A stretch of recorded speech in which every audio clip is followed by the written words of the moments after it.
So there I was, frozen half to death in the armpit of nowhere, a place called Wolf Beacon Pass, way up in the frozen north. 3 days of nonstop blizzard, and my tent had more holes than my life plan. I woke up, and bam, 2 lifetimes of memories hit me like a truck. Turns out, I used to be Ling Ergo. Yeah, literally, second dog. A nobody soldier whose parents were dead and whose life was basically a punching bag simulator. But also, I was Ling Chuan, elite special forces operative, who died heroically covering his team's escape. So now I'm a super soldier stuck in a scrawny loser's body. Awesome. Really living the dream. Before I could even process my whole reincarnation crisis, my squad leader Lu Wu kicked open my tent flap. This guy had a face like a bulldog chewing a wasp. He'd been stealing my military achievements for 3 years and beat me unconscious yesterday over some supply drama. Real charmer. Get up, second dog. The captain's handing out wives.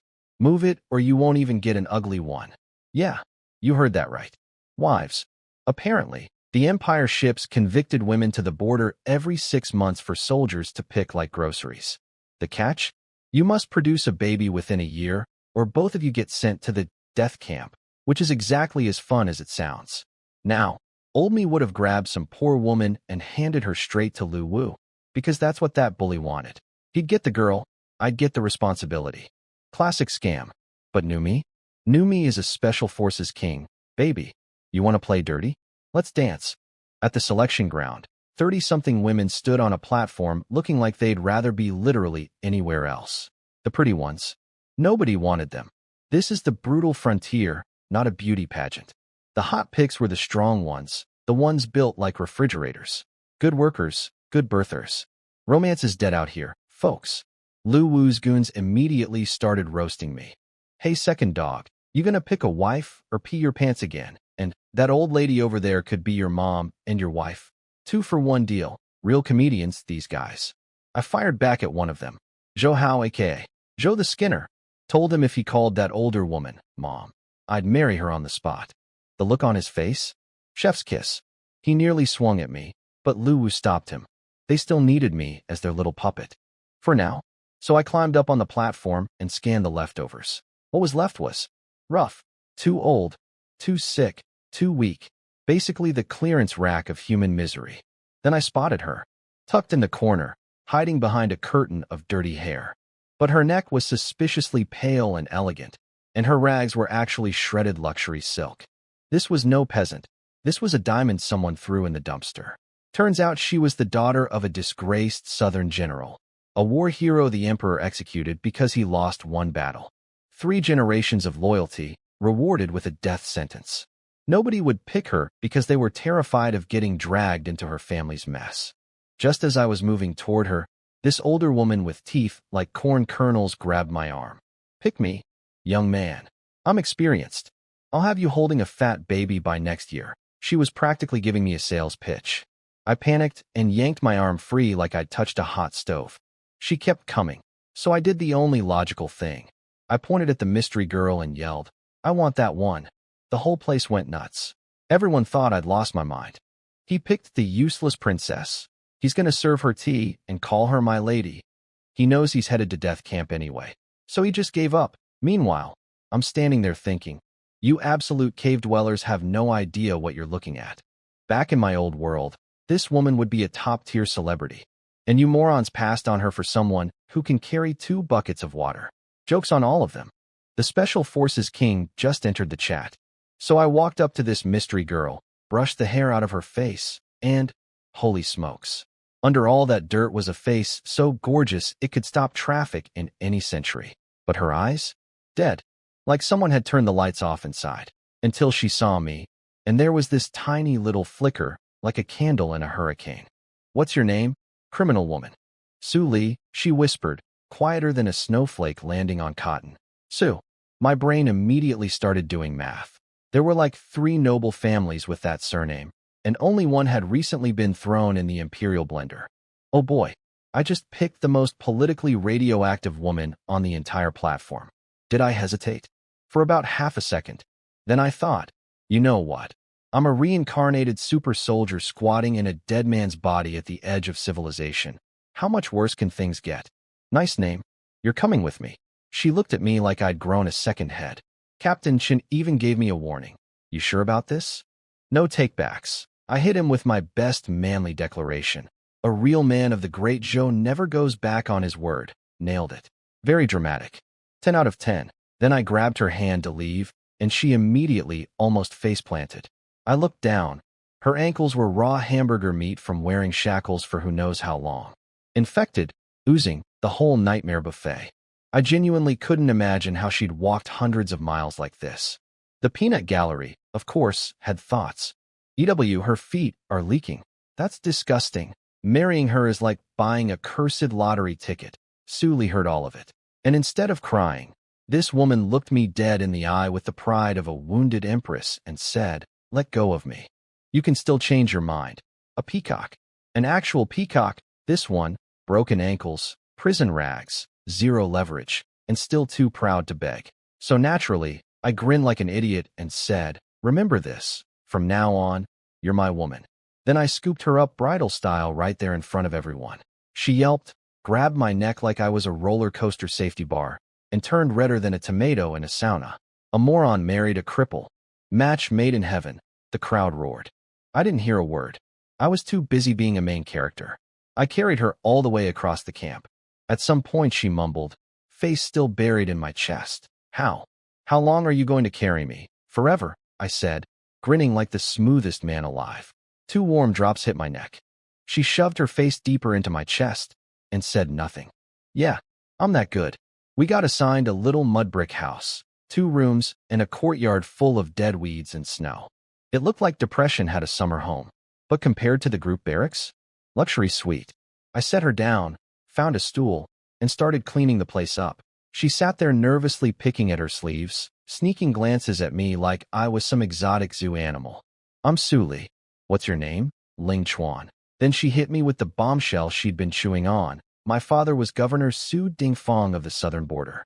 He was executed by the court. Choosing me could bring you serious trouble. I cut her off. All I know is you're my wife. She went quiet, but I could practically hear her heart doing somersaults. I cleaned the whole place in 30 minutes. Special forces efficiency, baby. Then headed out to grab food. Military rations, 2 buns and a bowl of porridge for me, 1 bun and half a bowl for her. 5-star dining. On my way back, I stopped by the medical tent to grab some sulfur powder from Old Song, the camp doctor. Second dog. Sulfur won't help you on your wedding night, you know, Old Song cackled. Old man, I don't need help. I'm a machine. I shot back, snatching the powder and leaving before he could roast me further. But as I got close to our little house, I heard yelling. And underneath the yelling, Su Li's voice, small and desperate. I sprinted. What I found made my blood boil. Zhou Hao and his goons had Su Li cornered in the yard, circling her like hyenas, eyes crawling all over her.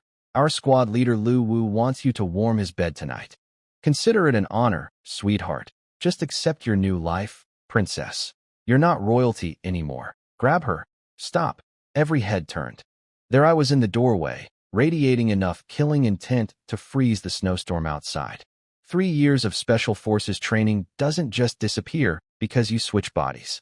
These clowns had been bullying the old Ling Ergo for years, and they expected the same pushover. Surprise, idiots. I walked in, completely ignored them, handed Su Li the food, and asked if she was okay. She shook her head, eyes red. I told her to go inside and not come out until I called. Once she was gone, Zhou Hao puffed up like an angry rooster. Since when do you have a spine, second dog?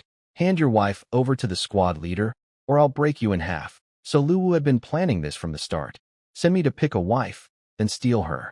Just like he stole everything else. Classic. I looked at these 3 idiots. Guys who'd been kicking me around for 3 years because the old me was too scared to fight back. And if I say no, my voice came out cold enough to make the blizzard jealous. The killing intent rolling off me made all 3 of them flinch. The old Ling Ergo's era of being everyone's doormat? Officially over. Wang Yin swung a slap at my face. Classic move. These guys had been smacking me around for 3 years like I was their personal stress ball. Except this time. This time, the hand that swung at me belonged to a guy who had no idea he was fighting a reincarnated special forces killing machine. 1 hit. 1. Wang and flew through the air like a human cannonball and landed in the dirt, spitting blood. I didn't even break a sweat. Military combat arts and Black Dragon 18 hands. Every move designed to end fights, not win style points. Zhou Hao and Wu De just stood there with their mouths open like two goldfish who'd witnessed a murder. Zhou Hao recovered first and pulled out a dagger, lunging straight at my chest. Cute. I tilted my body maybe 2 inches, snatched his wrist with a grappling lock, popped the knife out of his hand, and had it pressed against his throat before he even realized he was no longer holding a weapon. Meanwhile, Wu De, the genius of the group, decided to run toward the house to grab Su Li as a hostage. Bold strategy. Terrible execution. I threw the dagger into his calf from behind without even looking. He hit the ground screaming like a pig at a barbecue. Zhou Hao, bless his heart, was still talking trash with my hand around his throat. Lu Wu won't let you get away with this. I squeezed his neck bones until I could feel them creak. Wanna bet I can snap this right now? For the first time in 3 years, I saw actual fear in his eyes. This was a man who suddenly realized the puppy he'd been kicking had turned into a wolf. Get out. They scrambled away like cockroaches when the lights come on. Beautiful. I shut the gate, and Su Li immediately ran out of the house, the one place I specifically told her to stay. I told you not to come out. I was worried about you, she mumbled, staring at her feet. I was worried about you. For words. For stupid little words. And they hit me harder than any bullet from my previous life. 2 lifetimes. One as an orphan who became a soldier. One as a kid whose parents died in war. And the number of people who'd ever said that to me? I could count them on one hand and still have fingers left over. I'm fine. Let's eat, I said, pretending something wasn't happening behind my eyeballs. Inside, she ate her single bun and half bowl of porridge like she was at a royal banquet. Back straight, tiny bites, perfect manners. Even starving, this woman had more class than everyone at this base combined. I gave her one of my buns. She tried to refuse. I shoved it into her hands. And then she just broke, tears rolling down her face, holding a plain steamed bun like it was made of gold. This girl who'd eaten delicacies her whole life, who'd watched her father get executed and her family destroyed, who'd marched hundreds of miles in chains without a full meal, crumbling over a bun from a nobody soldier. Thank you, she choked out. You're my wife. Who else am I gonna feed? She turned tomato red and whispered something about how we hadn't had a proper wedding ceremony yet, and how she'd like to meet my parents. When I told her they died 3 years ago in the war, she got quiet and said, we're both lost souls drifting in this world. Okay, that was poetic. I married a poet. Cool. After dinner, I crushed up the sulfur powder, mixed it with water, and knelt down to treat her ankle wounds. She nearly died of embarrassment. Apparently showing your feet to a man in ancient China is basically the same as, well, let's just say it's a big deal. But she let me do it because, hey, I'm her husband now. Those wounds, though, disgusting. I've seen combat injuries that looked better. I cleaned out the pus and dead flesh as gently as I could, but she was shaking like a leaf the whole time. I disinfected everything, boiled some cloth strips, bandaged her up nice and tight. 10 days, you'll be walking fine, I told her. She thanked me again. I told her to stop thanking me because we're family. She whispered, again, quieter than a mouse with laryngitis. But we still haven't done the ceremony. Before I could respond to her adorable broken record routine, boom. The courtyard gate exploded inward. Lu Wu, the big boss himself, stomping in with backup, face twisted with rage. Ling Chuan, get out here. Old me would have been shaking like jelly in an earthquake. Knew me? I patted Su Li's shoulder, told her to relax, and strolled outside like I owned the place. You wanted something, squad leader? He looked at me like he was seeing a stranger. Because he was. The mouse wasn't afraid of the cat anymore. Kneel, he barked. I looked him dead in the eyes. I kneeled to heaven and my parents. You? You're not even in the top 1,000 of things I'd kneel for. His brain short-circuited for a second. Then I laid it all out. 3 years. You stole my military achievements 13 times. You humiliated me 27 times. You beat me 9 times. I kept count, Lu Wu. Every single one. So tell me, are we settling this tab today? He leaned in close, trying to intimidate me. You realize I can make you disappear with one word? I leaned in closer. And you realize I can show you 3 different ways to die in a single breath? Checkmate, bully boy. The dog you kicked just learned how to bite. Lu Wu actually stumbled backward. One whole step. Because when I hit him with the death stare, the real one, the one I perfected over years of black ops, even a guy with the emotional intelligence of a brick could feel it. His spine basically filed a complaint with his brain. His bootlickers immediately jumped in. How dare you disrespect the squad leader? I looked at these clowns, the same crew who'd been using me as their personal punching bag for years, and smiled. You want to worship this guy and let him suck you dry? That's your business. As for me, I'm officially retired from being everyone's doormat. Lu Wu went full psycho mode. He pulled out his actual military sword and announced, I kid you not, I suspect Ling Chuan of treason. That woman inside is clearly an enemy spy. Treason. Treason. Because I wouldn't let him steal my wife. This man really looked at the situation and thought, yeah, accusing a teenager of being a foreign agent is a totally proportional response. Incredible. His goons drew their weapons and started closing in. My brain went into tactical overdrive. How fast could I grab Lu Wu and use him as a human shield? Answer, very fast. The man's combat ability was basically decorative. He only got his position because his sister married some big shot at military headquarters. Nepotism, the original cheat code.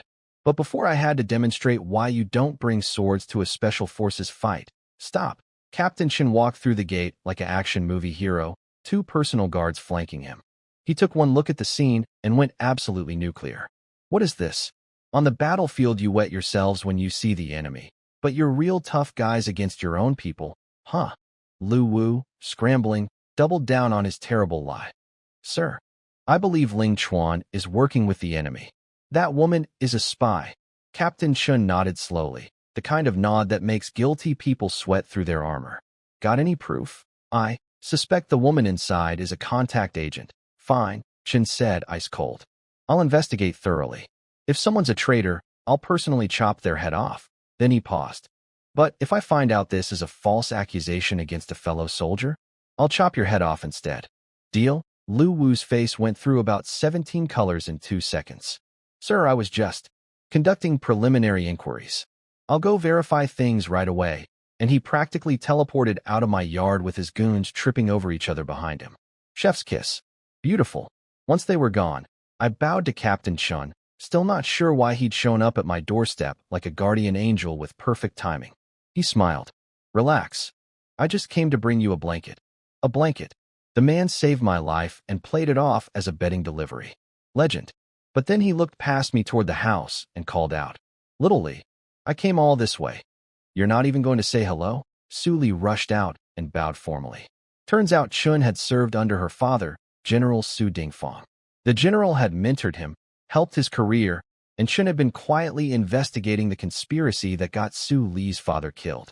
He couldn't do much from way out here at the border, but he'd found some clues. He told Su Li to keep her identity secret, stay safe, and consider this place home. Then he turned to me with a grin. Boy, your ancestors must be doing backflips in their graves. You somehow landed my gorgeous little sister. If you ever mistreat her, I will yendi you. Sir, wives are for cherishing, not mistreating. Behind me, I could practically hear Su Li's face catching fire. Chen also dropped another gift. If Lu Wu ever steals your military achievements again, tell me directly. I'll handle it. Then he left with a big laugh about not wanting to interrupt the newlyweds. Thanks, Captain. Real subtle. That night, the blizzard was screaming like a demon outside. Su Li made the bed and then just sat on the edge. Very still, very red, very much waiting for me to come to bed. But I didn't. Not because I'm some noble gentleman from a fairy tale. Okay, partly that. But because this woman had been through actual hell. Her family was destroyed, she'd been marched across the country in chains, and she'd known me for approximately 8 hours. I wasn't about to be that guy. Instead, I sat by the fire working on some wood pieces, drawing designs on them with charcoal. I needed to prepare. Lu Wu wasn't done with me, not even close. Chen helped today, but I was still technically under Lu Wu's command. On the next mission, all he had to do was send me into a death trap and tell Chen I got killed by the enemy. Clean, simple, untraceable. So this mission coming up? It was both my biggest danger and my biggest opportunity. Survive it, prove my worth, and I'd have real protection. Die and, well, I'd have died twice across 2 lifetimes. which would be a really embarrassing record. I finished my designs late and laid down on a grass mat by the fire. That bed had plenty of room. Suli had left space for me, but the floor was fine. Then, in the middle of the night, Dad. Mom. No, please no. Suli shot awake, drenched in sweat, eyes wild with terror. Nightmare. The kind where you watch your parents die all over again. She saw me standing by her bed and slowly came back to reality. Don't be afraid.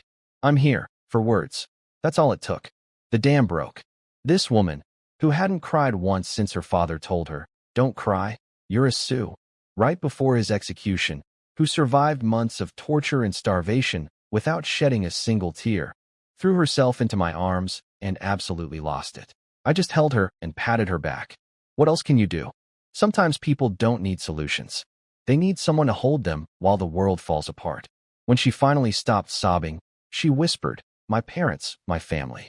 They're all gone. You've got me now. Will you always be here?" Always. Two broken people from two broken lives, huddled together in a mud house during a blizzard at the edge of the world.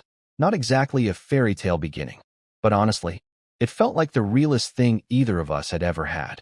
That night, Sue Lee and I talked for hours. She told me everything, the full story of her family's downfall.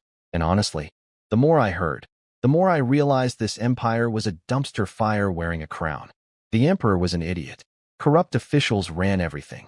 Local governors were stealing from everyone. The noble families only cared about themselves. And the neighboring countries? Circling like hungry wolves at an all-you-can-eat buffet. General Su Dingfang had been the only thing keeping the southern border from collapsing, and the emperor's brilliant solution was to execute him. Now the south was falling apart. Genius move, Your Majesty.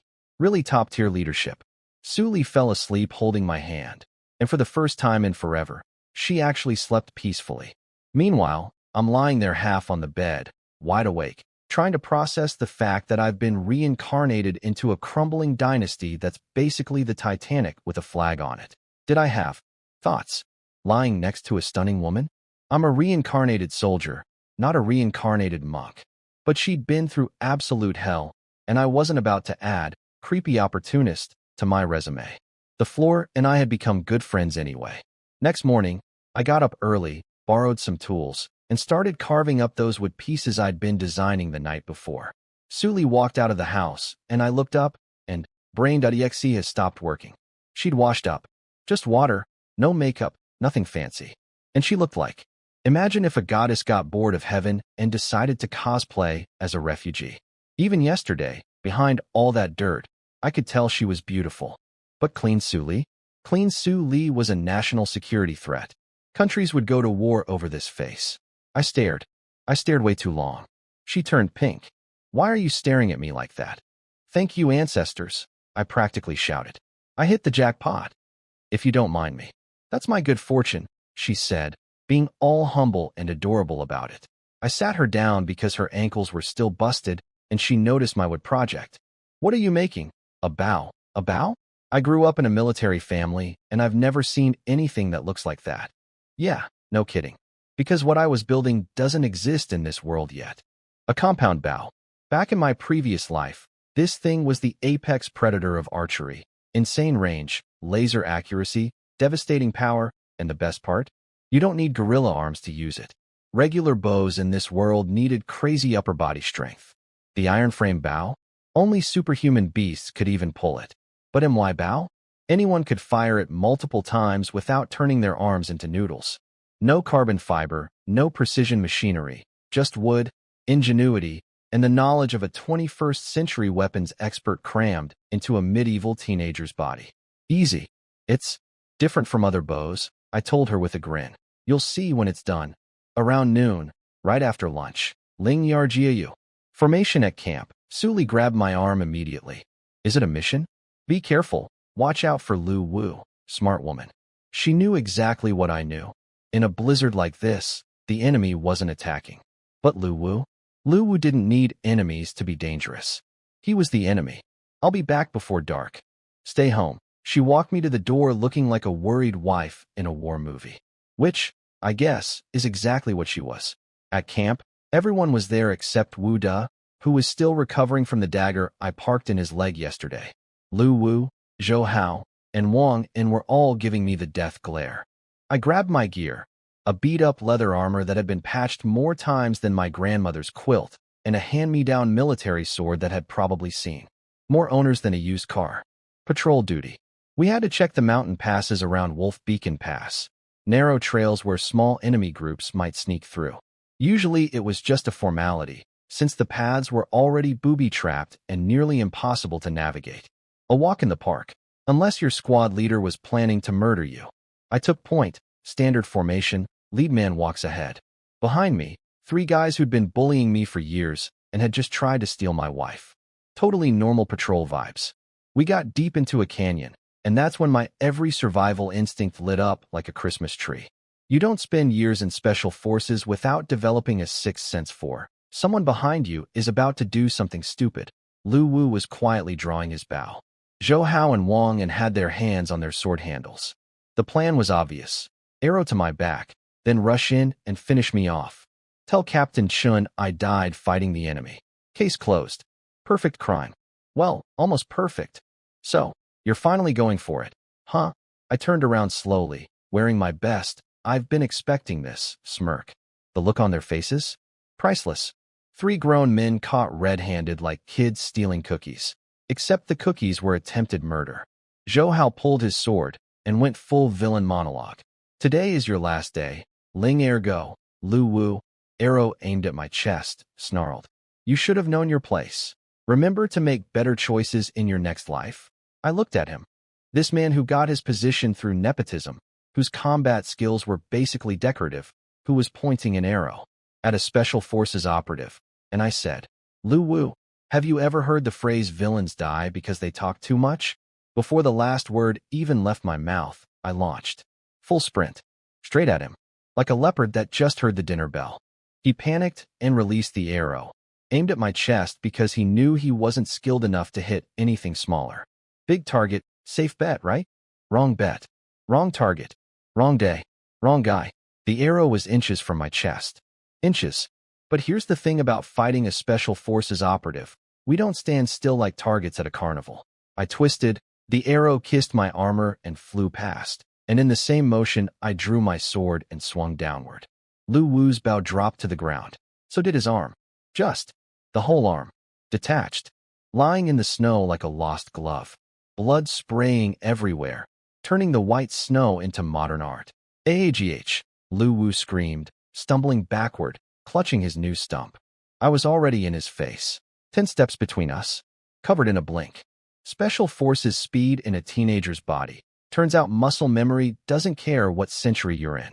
Kill him, Lu Wu shrieked, and Zhou Hao and Wang En charged me with their swords. I kicked Wang En square in the chest, launched him backward into the snow like a rag doll. Then I caught Zhou Hao's sword with mine. Sparks flew. Very cinematic. Before Zhou Hao could process what was happening, I jabbed 2 fingers straight into his eyeballs. Pop pop. Like pressing buttons on the world's worst remote control. He dropped his sword, screaming, hands over his face, blood leaking through his fingers. Then I slit his throat. Screaming stopped. Body hit the ground. I didn't even look at him. I was already walking toward Wang En. Crunch, crunch, crunch. My boots in the snow. Slow. Deliberate. Each step saying, your turn. Don't kill me. Wang En scrambled backward on his, but like a crab having a panic attack. Ling Ling Chuan, brother. Everything I did was because Lu Wu made me. I'll do anything. I'll follow you. I'll be your guy. I looked at him. Then I pointed my sword at Lu Wu, who was bleeding out in the snow about 20 feet away. Kill him, and I'll let you live. Wang En looked at Lu Wu. Lu Wu looked at Wang En. It was like the world's worst game show. Who wants to commit murder? Wang En chose survival. He stood up, walked toward Lu Wu with shaking legs and a sword that rattled in his grip. Wang En, what are you doing? Lu Wu wheezed, pale as the snow beneath him. Sorry, boss. I don't want to die. 3 years of being Lu Wu's attack dog. 3 years of swallowed resentment. Wang En let it all out. Multiple stabs to the back. Lu Wu stopped moving. Why did I make Wang En do it? Simple. Now he was an accomplice. Killing a fellow soldier was a death sentence under military law. He was on MY boat now, whether he liked it or not. Wang En collapsed in the snow, hands trembling, eyes empty. I could practically see the gears turning in his head. Is Ling Chuan going to kill me now? Dead men tell no tales. He never got to find out. Thwack! An iron arrow punched through Wang Un's forehead. Clean through. He toppled backward, twitching. What the? I dove sideways on pure instinct. Another arrow hammered into the exact spot I'd been standing. Half a second slower, and I'd have a new breathing hole in my torso. Enemy ambush. My brain switched to combat mode instantly. Assess. At least 2 shooters. Iron-tipped arrows. Not standard enemy military issue. These weren't regular soldiers. These were something else.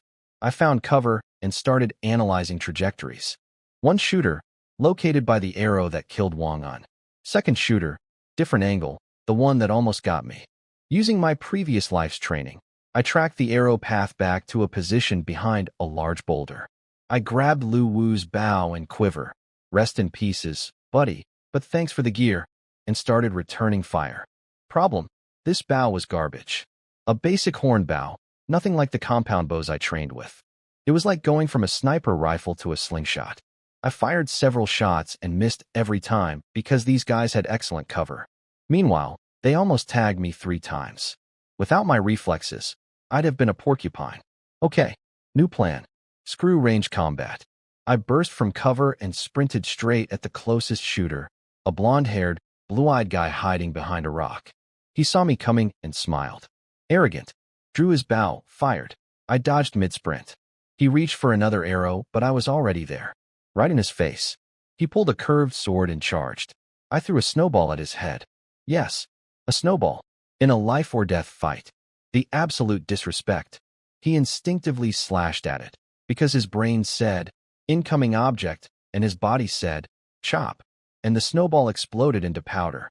By the time the snow cleared from his eyes, I was airborne, my sword already mid-swing across his throat. He went down with this look of pure shock. Like, did I just get killed by a teenager who threw a snowball at me? Yes. Yes, you did. The other 2 rushed me from both sides, thinking close combat would be their advantage. After all, these were warriors from a culture where every man was basically born on a horse with a bow in his hands. Their people dominated mine in combat, 5-to-1 kill ratio, easy. They were bigger, stronger, meaner. Against a normal soldier? Sure. Against me? I clashed with the first one, 3 exchanges, then kicked him right in the family jewels. The universal language of pain. His face twisted into shapes I didn't know faces could make. While he was busy rethinking his life choices with his knees clamped together, I drove my sword through his chest plate. 2 down in seconds. The third guy just froze, standing there watching a scrawny teenager dismantle his squad like they were training dummies. His brain was probably short-circuiting. This kid looks 15. He fights like a demon who's been doing this for centuries. What is happening? What I asked this? Welcome to the party, pal. The Special Forces King doesn't care about your height advantage. The last guy tried to run. Tried. I grabbed Lu Wu's bow, knocked an arrow, and put it straight through his back. He face-planted in the snow, tried crawling away. Respect for the effort, honestly, but I was already on top of him. Crack. Next snap. Lights out. 3 enemy scouts, 3 confirmed kills. I stood there gasping like I'd just run a marathon. This body was pathetic. My Special Forces brain was writing checks my malnourished teenage body could barely cash. 3 years of border army rations, mostly stale buns and watery porridge, had left me with the stamina of an asthmatic hamster. After making sure nobody else was lurking around, I took stock of the situation. For dead allies, well, allies. 3 dead enemy scouts, and 1 very alive me, standing in a canyon that looked like a slaughterhouse. But here's the beautiful part. The enemy showing up was actually the best thing that could have happened. I was already planning to blame Lu Wu's death on the enemy, but having actual enemy corpses? That's not a cover story anymore. That's a gift-wrapped alibi with a bow on top. One thing bugged me, though. Why were enemy scouts here in the middle of winter? Nobody attacks during blizzard season.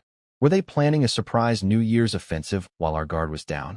That was concerning. I chopped off the 3 enemy heads. Gotta have proof. Grabbed their weapons and bows as souvenirs, and started the hike home. Picture this. Sunset, wolf.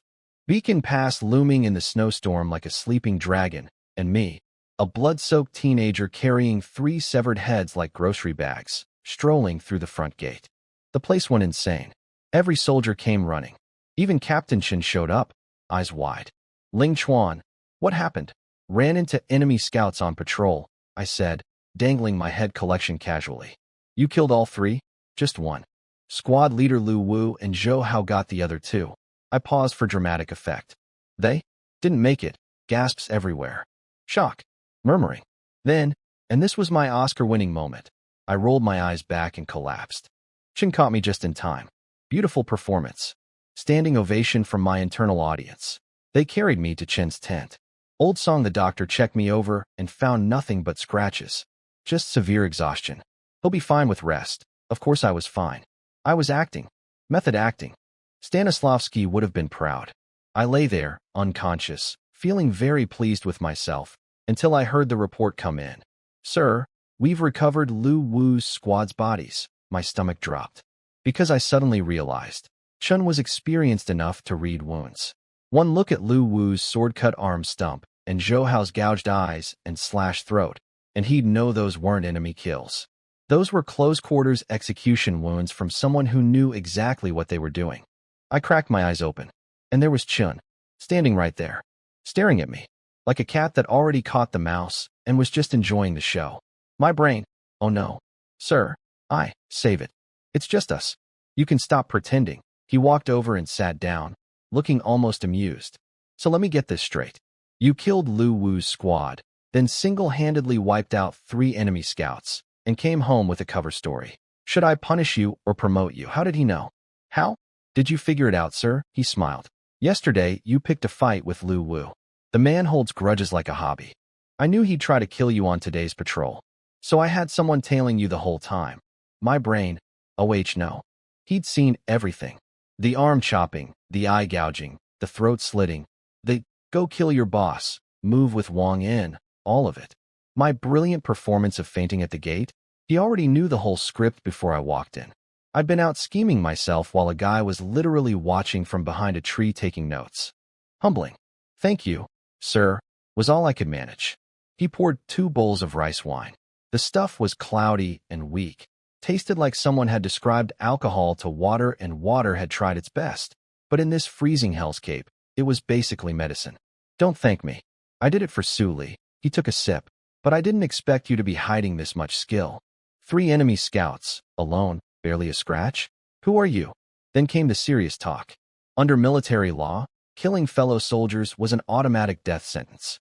He could execute me right now and nobody would question it. I didn't have a choice. Kill or be killed. Besides, I added, reading his expression, if you were actually going to punish me, you would have arrested me at the gate. He raised an eyebrow. Impressed. Didn't expect a teenager to call his bluff that cleanly. He slammed his bowl down. Listen carefully. Lu Wu and his men died fighting the enemy. I'll file the report, submit their combat merit, and send the death benefits to their families. However, Lu Wu's brother-in-law is an actual staff officer at regional headquarters. When he finds out Lu Wu is dead, he will send people to investigate. If you slip up, we both lose our heads. Understood? Understood, sir. My lips are sealed. He poured another round. Su Li is the general's last surviving blood. Take care of her. Now go collect your reward money. The official promotion will take longer to process. By military rules, 1 enemy kill earns a squad leader promotion. 3 kills earns a section leader rank. But we could only report 1 kill for me. Anything more would raise red flags about how a scrawny nobody soldier suddenly became Rambo. Right then, the door burst open and Su Li flew in, face white with worry. The moment she saw me sitting up and drinking, the relief practically melted off her. Chen laughed. You 2 lovebirds are really something. She apologized for barging in, but Chen waved it off. He'd already sent his guards away before our talk. That's the only reason she'd gotten through. Sneaky man thought of everything. Go collect your silver and take your wife shopping. 10 silver taels. My first real paycheck in this world. Earned by killing 3 enemy scouts, overthrowing a tyrant squad leader, surviving an ambush, and delivering a flawless dramatic fainting performance. Not bad for day 2 of being reincarnated. 10 silver taels. In this economy, I was basically a millionaire. Su Li and I hit the market like newlyweds at IKEA. Pots, pans, bowls, chopsticks, rice, oil, salt, spices, firewood, the whole domestic starter pack. We went from homeless refugees to functioning household in one shopping trip. Then I spotted a jewelry shop and bought Suli a horn comb for 300 coins. The shop owner, a guy I'd known for a while, nearly fell over when he saw Suli. "Little Chuan, your wife is gorgeous. That long straight hair with this comb. Perfect match." Suli tugged my sleeve and whispered, "We should save money. We'll need it later." This woman grew up in a mansion eating off golden plates, and here she was pinching pennies over a comb. I brushed her hair back and said, "Money exists to be spent on my wife. I'll just kill more enemies and earn more." Smooth? Smooth. Back home, I did something revolutionary. Something that would change this entire world's understanding of food. Something so powerful it should probably be classified as a weapon of mass deliciousness. I invented hot pot. Beef tallow, chili peppers, Sichuan peppercorns, every spice I could find, all melted together into a bubbling cauldron of red, fragrant heaven. What I asked this? I've never seen food prepared like this. Suli stared at the pot like it was an alien artifact. It's called hot pot. I read about it in a book once. My standard excuse for every future knowledge thing. Where'd you learn that? A book. How do you know this? A book. Why can you do that? Book. Always book. The magic book that apparently taught me everything from combat techniques to cooking. The smell hit her, and her eyes went huge. I threw in sliced beef, glass noodles, vegetables, the works. When that pot hit the table, even Su Li, daughter of a decorated general who'd eaten at the finest tables in the empire, was literally drooling. She took her first bite, and her face went through a journey. Eyes watering, lips swelling, cheeks turning red, fanning her mouth, and then reaching for more. "This is the best thing I've ever eaten." A woman raised on imperial-grade cuisine, and my jury-rigged hot pot in a mud house during a blizzard just became her #1 meal of all time. That's right. I didn't just win her heart with bravery. I won her stomach. After dinner, while Suli washed up, I finished assembling my compound bow. The moment of truth. I strung it up, pulled back, and the eccentric wheels did their thing. Barely any effort to reach full draw. That's the whole genius of a compound bow. Traditional bows get harder the further you pull, but compound bows use rotating cams to lock the energy at full draw. Less effort, better aim, and when you release, all that stored power explodes forward. I aimed at our courtyard wall and let go. Flum. The arrow buried itself halfway through a foot-thick wall of frozen earth. Frozen earth, the stuff that's basically as hard as iron plating. Normal arrows bounce off it. Even a 4-stone military bow only sinks in a few inches. My arrow nearly punched through the entire wall like it was cardboard. Suli stood there with both hands over her mouth, speechless. Just buffering. Loading screen. Brain rebooting. How can such a bow exist? Honestly, I was kind of shocked too. First attempt, handmade from scrap wood with 0 precision tools, and it was already outperforming every bow in this world. Imagine what I could do with better materials. It wasn't perfect, accuracy still needed work, and regular wooden arrows couldn't handle the force. I needed iron arrows. Good thing I had 30+ of them looted from yesterday's dead scouts. Next morning, I headed to the market blacksmith with the captured arrows. Old Yang was the local legend. Generations of smithing in his blood, incredible skill, and the personality of a porcupine with a hangover. People begged him to forge custom weapons, and he'd tell them to get lost. Classic craftsman ego. The better the hands, the worse the attitude. I walked into his shop, roaring furnace, blazing heat. Outside was a frozen wasteland. Inside was basically a sauna, and dropped a jug of wine in front of him. Smart move. Wine was his only weakness. "Heard you killed an enemy scout yesterday," he grunted, barely looking up.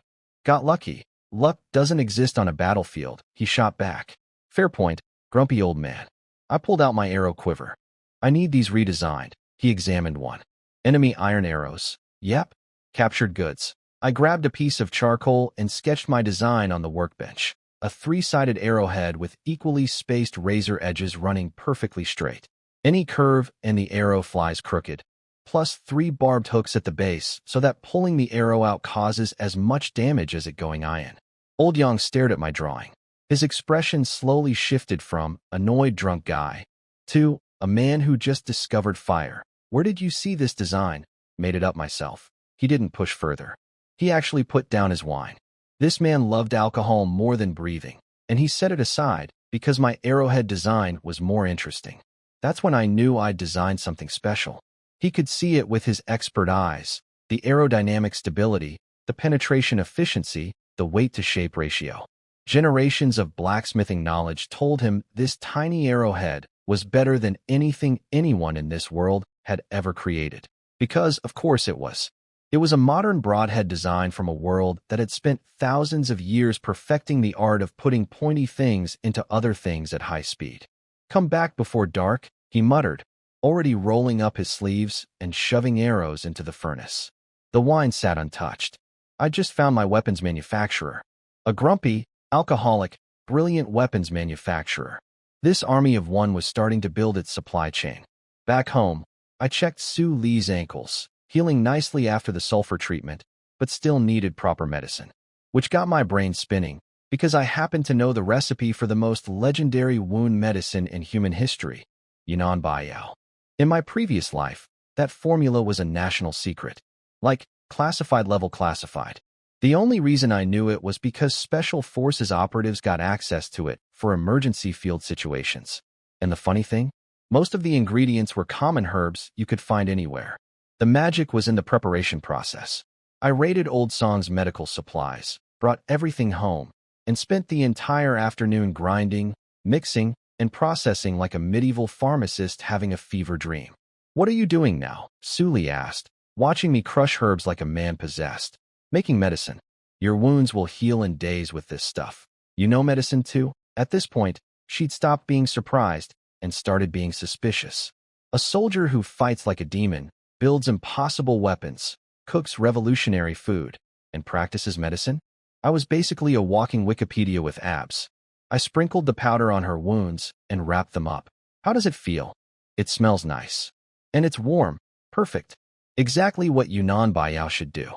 Nailed it on the first try. Again, I'm starting to scare myself. Before dark, I picked up my arrows from Old Yang. The man was a genius.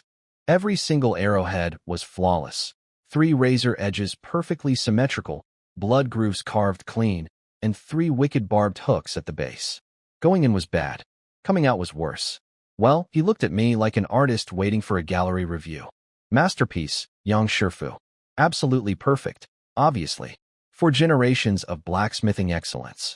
"You think I need your validation?" He puffed up like a rooster, then deflated just as fast. "Shame this craft dies with me." His son had been a soldier here at Wolf Beacon. Died in battle years ago. The only heir to generations of smithing knowledge, gone. Just another unmarked grave on the hill. He took a swig of wine and squinted at me. "Those iron arrows need at least a 3-stone bow to fire. Your skinny arms can even pull a 3-stone bow. I built my own bow. It'll send these arrows 200 to 300 paces, easy." He stared at me like I'd just claimed I could fly. "Keep talking like that, and even the bulls will avoid you out of professional courtesy. How much do I owe you?" He waved me off. "No charge. Just kill more of those bastards. Then I owe you a bottle of good wine." Good wine? In this frozen toilet? Every drink here tastes like someone described alcohol to a puddle. There is no good wine. Mental note. Invent distilled liquor. Add to the list after compound bow, hot pot, and super medicine. Home again. Test time. I loaded one of the new iron arrows, drew the compound bow, and fired at the courtyard wall. The arrow went completely through. Not halfway. Not 3/4. Through. A foot plus of frozen earth, material that laughs at regular arrows. And my shot punched out the other side like the wall was made of paper. I stood there thinking, I have accidentally created the most dangerous personal weapon in this entire world. I am a one-man arms race. Ling Lang. Suli appeared beside me, cheeks pink, eyes looking everywhere except at me. "What's up?" "It's late. We should go to bed." She said this directly into her own chest, face so red it was practically glowing. So there we were, in bed, together. My heart was doing drum solos. 2 lifetimes of existence, and this is genuinely embarrassing to admit. I was still working with 0 experience in this department. Special Forces training covered jungle survival, underwater demolition, and 17 ways to kill a man with a spoon. It did not cover this. Suli pressed her head against my chest. Also nervous. Also shaking slightly. Ling Lang, do you not like me? What? No. I mean yes. I mean, that's ridiculous. Don't say that. Then why won't you have me? She looked up. Our eyes met. Nowhere to hide. No excuses left. She was willing. I was willing. The universe was clearly willing. Everything was. Take me, Ling Lang. That sentence hit my brain like a match hitting gasoline. Every restraint I'd been maintaining for days evaporated. I flipped over on top of her. She closed her eyes. Hearts pounding. This was it. This was finally, feeling though, a war horn. From the city walls. Low, rumbling, unmistakable. Enemy. Attack. Are you kidding me? I have fought terrorists, survived reincarnation, killed my own squad leader, slaughtered 3 enemy scouts, invented hot pot and superglue medicine, build a weapon that can shoot through walls, and the universe chooses this exact moment to start a war. I rolled off Suli so fast I nearly fell off the bed, threw on my armor in about 4 seconds, grabbed my sword, compound bow, and quiver. Stay inside. Don't open the door for anyone. Be careful. I sprinted to the walls, seething internally. Whoever is leading this attack, I am going to personally make them regret their timing. The base was already buzzing, soldiers streaming toward the walls, hauling rocks and logs, everyone moving with practiced efficiency. These guys had done this 100 times before. 500 men defending a fortress that was basically the front door to the entire empire. Captain Chun was already up top, assigning each of his 5 company commanders their sections. 100 men each. My squad was just me now. Wuda was still nursing that leg wound I gave him. Solo operator it was. Within minutes, the snowfield beyond the walls turned black with movement. At least 1,000 enemy troops, closing fast.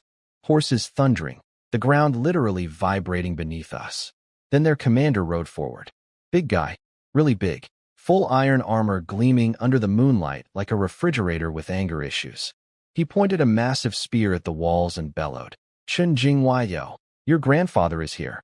Open the gates and surrender." This was Mu'erza, one of the 7 elite generals under the enemy's supreme commander.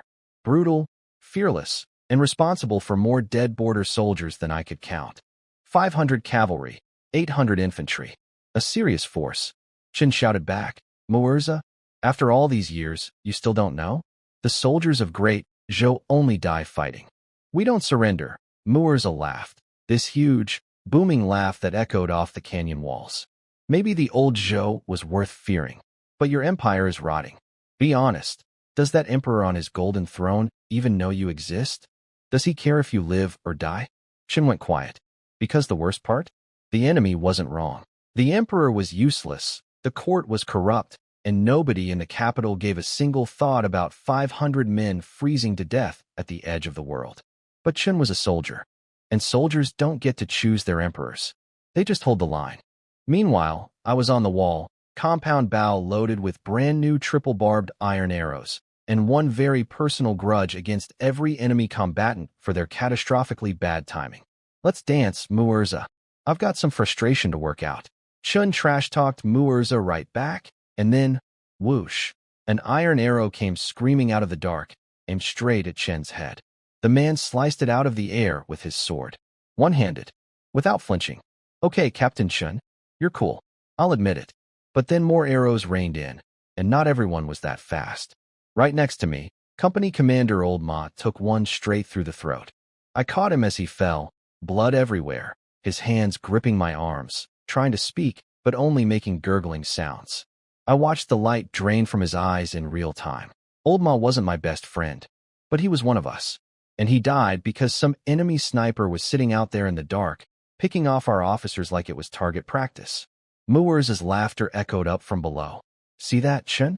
I can take your head whenever I want." One of our commanders lost his temper and ordered a volley.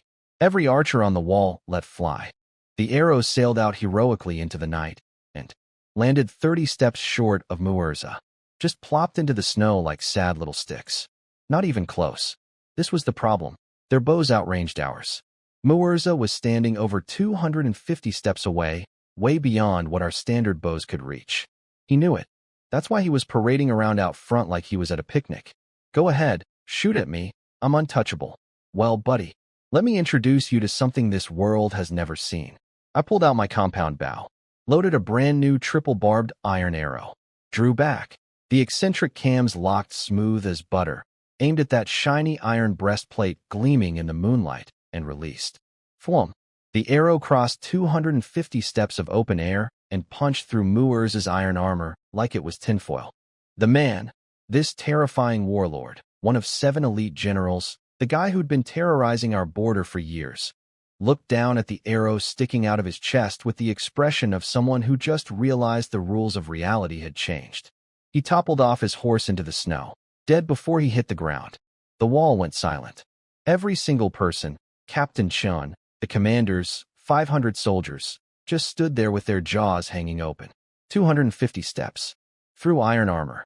Nobody in this world could do that. Then Shin slammed his fist on the wall and screamed. Yes, the entire fortress erupted, cheering so loud it probably scared the wolves 3 mountains over. But I wasn't done. While the enemy was still processing the fact that their invincible general had just been deleted, I spotted the real threat, their sniper. A huge, dark-skinned guy with an oversized bow. The one who'd killed Old Ma and nearly killed Chen.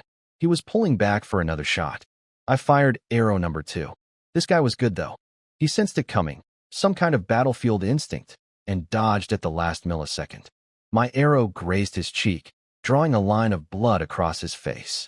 He stared in my direction with pure terror. Close. So close. But he survived. Fine. I had a backup plan. Arrow number 3. I didn't aim at a person this time. I aimed at their army's flagpole. Crack. The pole snapped clean in half. Their giant war banner. The symbol of their entire army. The thing every soldier looks at to know their commander is alive and their cause is strong. Crumpled into the snow like a drunk falling off a bar stool. General killed. Sniper terrified. Flag destroyed. 3 arrows. 3. If the first arrow was a gut punch, the flag was a knockout. Every single enemy soldier saw it fall, and every single one of them knew what it meant. We're done here. The war drums on our walls started pounding. Our soldiers were screaming, crying, hugging each other. For years, Wolf Beacon had been the punching bag of the northern border, always defending, always losing, always burying friends on that hillside full of unmarked graves. And tonight they watched someone do the impossible 3 times in a row. The enemy army pulled back. 1,000 troops, retreating from 500 defenders, because 3 arrows had ripped the heart right out of them. I stood on the wall watching them disappear into the snowstorm, compound bow still in hand, feeling pretty incredible about life. Take that for ruining my wedding night. Then Shin sent his guards to find out who fired those shots. This is where things got annoying. Guard comes back. Sir, it was Chao Sun, section leader from 1st Company. Shin nodded. Made sense. Chao Sun was supposedly one of the best archers in the fort. Then a second guard arrives. Sir, actually, it was Ling Chuan from 5th Company. Chun. What? 2 names. 1 glory. Somebody was lying. They brought us both in. Chao Sun, who I barely knew, except that his daddy was Company Commander Chao Zheng, immediately claimed credit. It was me, sir, I smiled. Because, of course, I'd spent 3 years having my achievements stolen by Lu Wu, and the moment I do something truly legendary, another thief pops up like a whack-a-mole of military fraud. This empire didn't have an enemy problem. It had a credit-stealing problem. Before I could even open my mouth, Daddy Chao Zheng glared at me and barked. Think carefully before you speak, Ling Chuan. Falsely claiming military merit earns you a beating with the army rod. Translation: shut up and let my son have this, or I'll make your life miserable. I looked at Captain Chun. I looked at Chao Zheng. I looked at Chao Sun, standing there trying to steal the single greatest military achievement Wolf Beacon had seen in years. Sir, I said, calm as a frozen lake, those 3 arrows were mine. Chen blinked. Even he seemed unsure. Because yeah, I'd killed those 3 scouts the other day, but nobody had ever seen me shoot like this before. On paper, Chao Sun was the better archer by reputation. But I had something Chao Sun didn't. The truth, a compound bow, and absolutely 0 patience left for people stealing my stuff. Before I could even defend myself, Daddy Chao Zheng was already barking at me. You've got nerve, boy. Claiming credit right in front of the captain. And Junior, Chao Sun, gave me this smug little look. Please. You? Can you even pull a 3-stone bow? Captain Chen cut through the noise. He looked at me, dead serious. Ling Chuan, I'll ask you one more time. Were those 3 arrows yours? I met his eyes without blinking. They were mine, sir. Every word I say is true. If I'm lying, punish me however you want. Then what bow did you use? Chao Sun sneered. I flipped it back on him. You first. What bow, what arrows? He whipped out his horn bow like it was a trophy. 4-stone horn bow. Birchwood arrows with willow leaf heads. I smiled. Oh, this was going to be fun. I unslung my compound bow and handed it to Captain Chun. Sir, I used this, a self-made armor-piercing bow. The arrows are custom 3-sided broadheads, reforged by blacksmith Yang. In all of Wolf Beacon Pass, I am the only person who uses them. Chao Sun's eyes flickered. Just for a second. But I caught it. The panic of a cheater who just realized the test has an answer key. Chao Zheng glanced at my bow like it was a child's toy. You made this? It looks like arts and crafts. Captain, surely you're not falling for this. Sir, with all due respect, Chao Sun piled on. That bow couldn't shoot a regular arrow past 100 steps, let alone an iron one past 200. Chun ignored both of them. He pulled my bowstring. It felt loose and light. Barely any resistance, even at full draw. I could see the confusion on his face.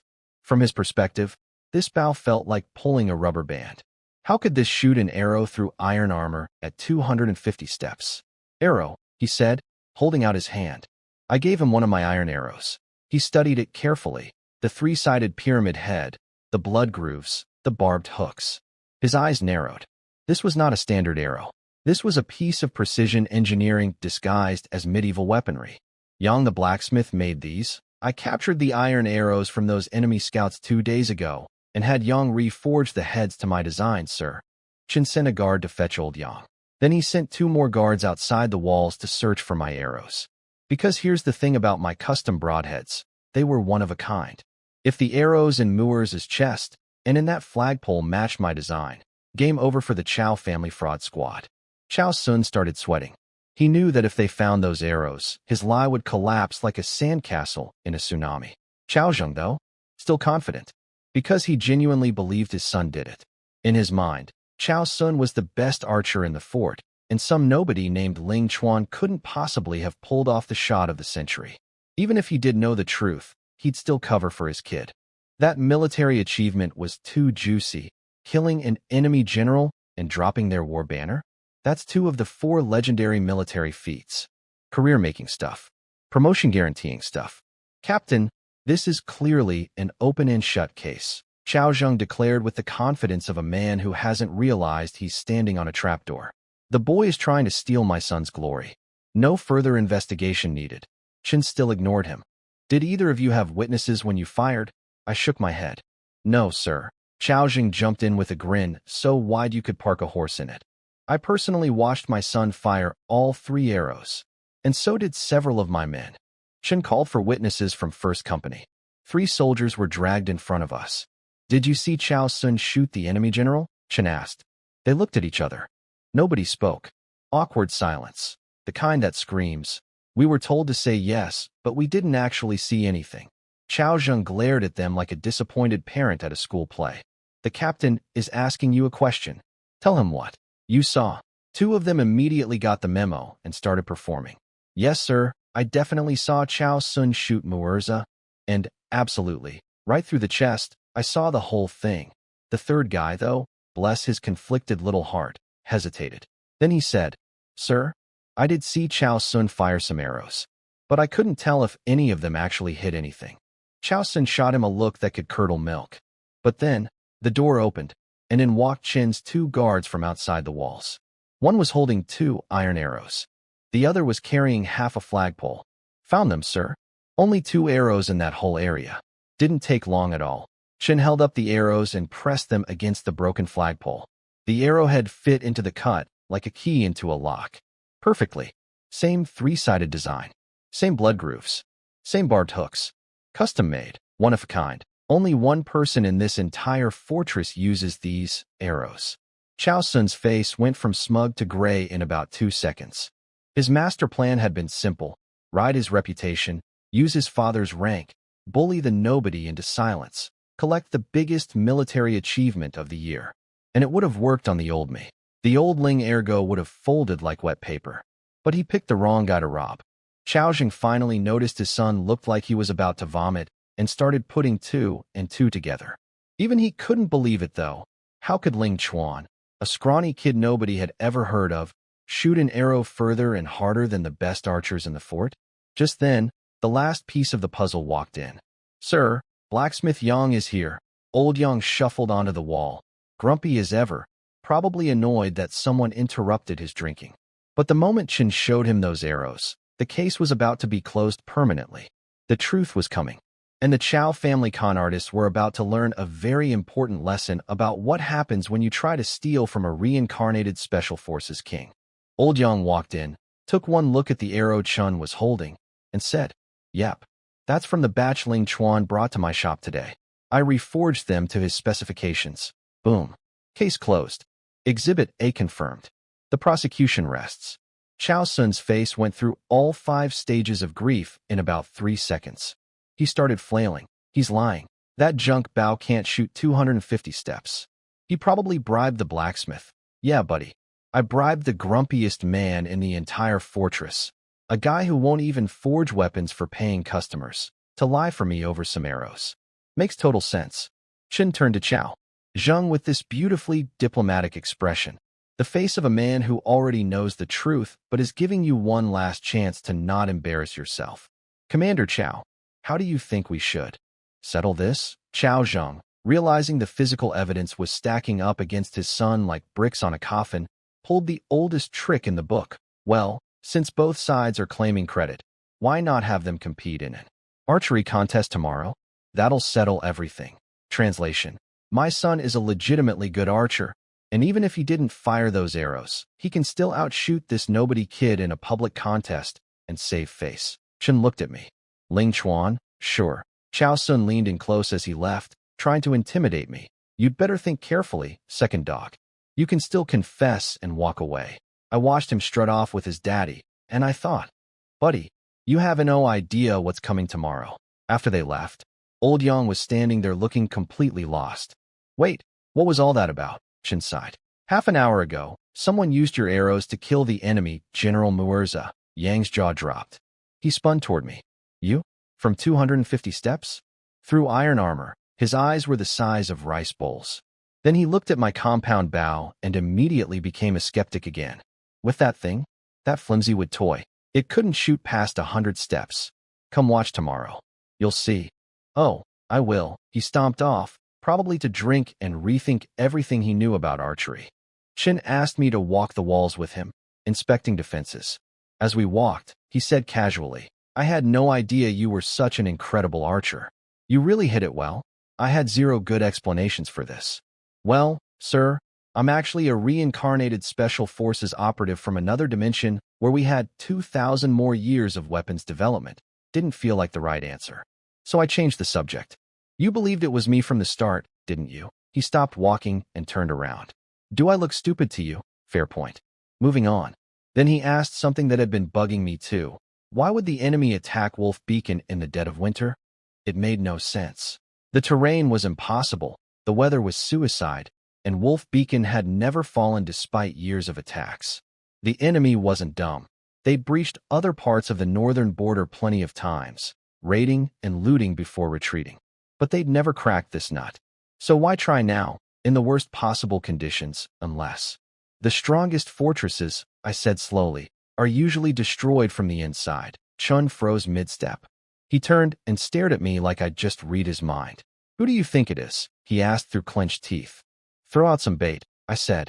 "If there's a fish, it'll bite." We had a traitor. Someone inside Wolf Beacon was feeding information to the enemy. The scouts I'd killed days ago, this surprise winter attack, it all connected. Someone had told the enemy that now was the time to strike. Chen finished his inspection and headed back. I went home. Suli was still awake, lamp burning, waiting. The moment I walked in, she was brushing snow off my armor and firing questions. "Are you okay? Did they retreat?" "They pulled back. But they'll be back. This is going to be a rough new year." I told her about the Chow family trying to steal my kill. She went from worried to furious in half a second. How can people be so shameless? Stealing military credit is a serious crime. Do they think the law doesn't apply to them? Daughter of a general, she knew military law better than most soldiers. Seeing injustice made her blood boil. I smiled and patted her hand. Relax, wifey. My achievement. Nobody's taking it. Next morning, I had a bowl of porridge and headed to the training field. Today's show, Ling Chuan vs. Chao Sun, Archery Edition. Winner takes glory, loser takes shame. When I arrived, the place was already packed. Apparently, mysterious Super Archer Identity Showdown was the hottest entertainment Wolf Beacon had seen in years. Chao Sun was already there with his father, surrounded by First Company soldiers kissing up to them like groupies at a concert. Congratulations flying around like confetti for a victory that hadn't happened yet. Bold strategy. Then something unexpected happened. A group of guys from MY Company, 5th Company, came up to me. My section leader Li Changlong, and several other section leaders. Our company commander Old Ma had been killed last night, so 5th Company was basically headless. But they showed up anyway. Listen here, second dog, Li Changlong growled, jabbing a finger at my chest. That glory belongs to you, which means it belongs to us. Don't you dare let 5th Company down. The others were glaring at the Chow family crew across the field. They think just because Old Ma's gone, we're pushovers? They think they can just take our stuff. I stood there, this warm feeling spreading through my chest. These guys had never particularly liked me before. But today I was their guy. 5th Company pride. Tribal loyalty activated. Don't worry, I told them. This achievement? He can't touch it. Huh? There's some spine in you after all. Li Changlong slapped my shoulder and grinned. When the reward money comes through, drinks are on me, I promised. Just then, a messenger from 1st Company walked over. Second dog, our Commander Chow wants to see you. Come with me. Oh, here we go? The pre-game intimidation meeting. Daddy Chow wanted a private chat before the contest. This should be entertaining. Commander Chow wants to see you. Come with me. I looked at this 1st Company messenger like he'd just asked me to lick a frozen flagpole. I'm not 1st Company's soldier. If Commander Chow wants to talk, he can come find me. Dead silence. Even my own 5th Company guys did a double take. Li Changlong had just praised me for having backbone, and now he was watching me basically tell the second most powerful man in the fort to walk his own legs over here. Probably thinking, okay, I said backbone, not a death wish. The messenger puffed up. How dare you refuse? Li Changlong stepped beside me and shut him down. Who do you think you are, giving orders to our soldiers? My 5th Company section leaders lined up behind me like a wall. The messenger scurried back to Daddy with his tail between his legs. Minutes later, Chao Zheng himself walked over. Ling Chuan, could we speak privately? We're all straightforward men here, Commander. Whatever you need to say it right here. He tried to get the 5th Company guys to leave with his eyes. They pretended to be statues. Beautiful. So he had to play his cards in public. You're young, talented. Why not transfer to 1st Company? I'll make you a section leader. There it was. The bribe. He knew his son was lying. Chao Sun must have confessed, and now Daddy was trying to buy my silence with a promotion. That's generous, Commander, but I prefer to earn my rewards the honest way. Things you earn yourself just feel better, you know? Double meaning. He caught it. His eye twitched. How about this? All the reward money goes to you, and the section leader position stays open for you. With respect, sir, that money is already mine. It doesn't need to go through you first. His body was literally trembling with rage, but his face stayed frozen. A teenager just told him, in front of witnesses, that he was basically a thief with a fancy title. He leaned in with his last card, the threat. Think carefully, boy. You're young. Long road ahead. This offer won't come around again. I gave him 4 words, not your problem, and walked away toward old Yang, who'd just arrived to watch the show. Behind me, I could hear Chao Zheng hissing to himself. I gave you a way out, and you chose death. Sure, Grandpa. Get in line. Captain Chen arrived. The range was measured, 250 steps to the target, and we took our positions. Chao Sun looked at the distant target, and I could practically see his confidence evaporating in real time. He could pull a 4-stone bow, sure, but not to full draw. At this distance, even he knew his arrows would run out of gas. But then he glanced at my weird little wooden bow with its floppy string and relaxed. His logic, if I can't hit it, there's no way that toy can. Oh, sweet summer child. Chen announced the rules, 3 arrows each. Most hits wins. And then, I swear this actually happened, Chao Sun asked, "Sir, what if neither of us hits the target?" Chen stared at him like he'd just confessed in open court. "Well, then you'll need to explain how you managed to kill Muurza in the dark and snipe a flagpole when you can't hit a stationary target in broad daylight." Chao Sun's mouth opened. Nothing came out. Cell phone of the century. The crowd went quiet with the collective realization that maybe, just maybe, the famous archer had played himself. "Who's first?" "Me." Chao Sun stepped up, desperate to prove something, anything. 200 or 300 soldiers had gathered to watch. Most of them still thought I was the fraud, because Chao Sun was a known quantity, the fort's best archer, son of a company commander. And I was Ling Ergo, second dog, the kid who used to get slapped around for fun. Chao Sun grabbed his massive 4-stone bow and started pulling. The thing groaned like a dying animal. His arms bulged, veins popping, face turning purple. The crowd was impressed. That bow is insane. Nobody else can even pull it, but he couldn't reach full draw. Close, but not there. He released. The arrow flew, and started drooping, and nosedived into the dirt 30 steps short of the target. The crowd. Chao Sun's face went dark. He grabbed arrow 2. Pulled harder this time. Almost full draw, arms shaking like he was arm wrestling a bear. Released. Better. Much better. The arrow flew further, and died 10 steps short. The crowd went from impressed to confused, murmuring everywhere. If the fort's best archer couldn't even reach the target, then how did he supposedly snipe an armored general at this distance in the dark? I could see the math happening in people's heads. Brains clicking, eyebrows raising. The first whispers of, wait, did Chao Sun actually lie? Chao Sun stared at his last arrow. His arms were shot. 2 max effort pulls had completely gassed him. The ancient saying about momentum came to mind. First attempt, full energy. Second attempt, fading. Third attempt, empty. His tanks were dry. "Sir, I forfeit the 3rd arrow," gasps. The great Chao Sun forfeiting? Someone in the crowd who knew archery explained it. He's got nothing left. His arms can't pull the string again. Another archer named Huang Chun was asked if he could hit the target at this distance. He laughed sadly. "I can only pull a 3-stone bow. 200 steps is my absolute max," so there it was. The fort's top archers couldn't even reach 250 steps. And Chao Sun was standing there with 2 arrows in the dirt and 0 in the target, claiming he'd somehow pulled off the most incredible shots in Wolf Beacon's history. My turn was coming, and I had a floppy little wooden bow that everyone thought was a joke. This was going to be so satisfying. Old Yang grabbed my arm before I stepped up. "Kid, can you actually do this?" I grinned. "Watch and find out." I strolled onto the field carrying my compound bow, and the crowd immediately started buzzing like a beehive that just discovered gossip. "What is that thing? Why does it have wheels? The string is all floppy.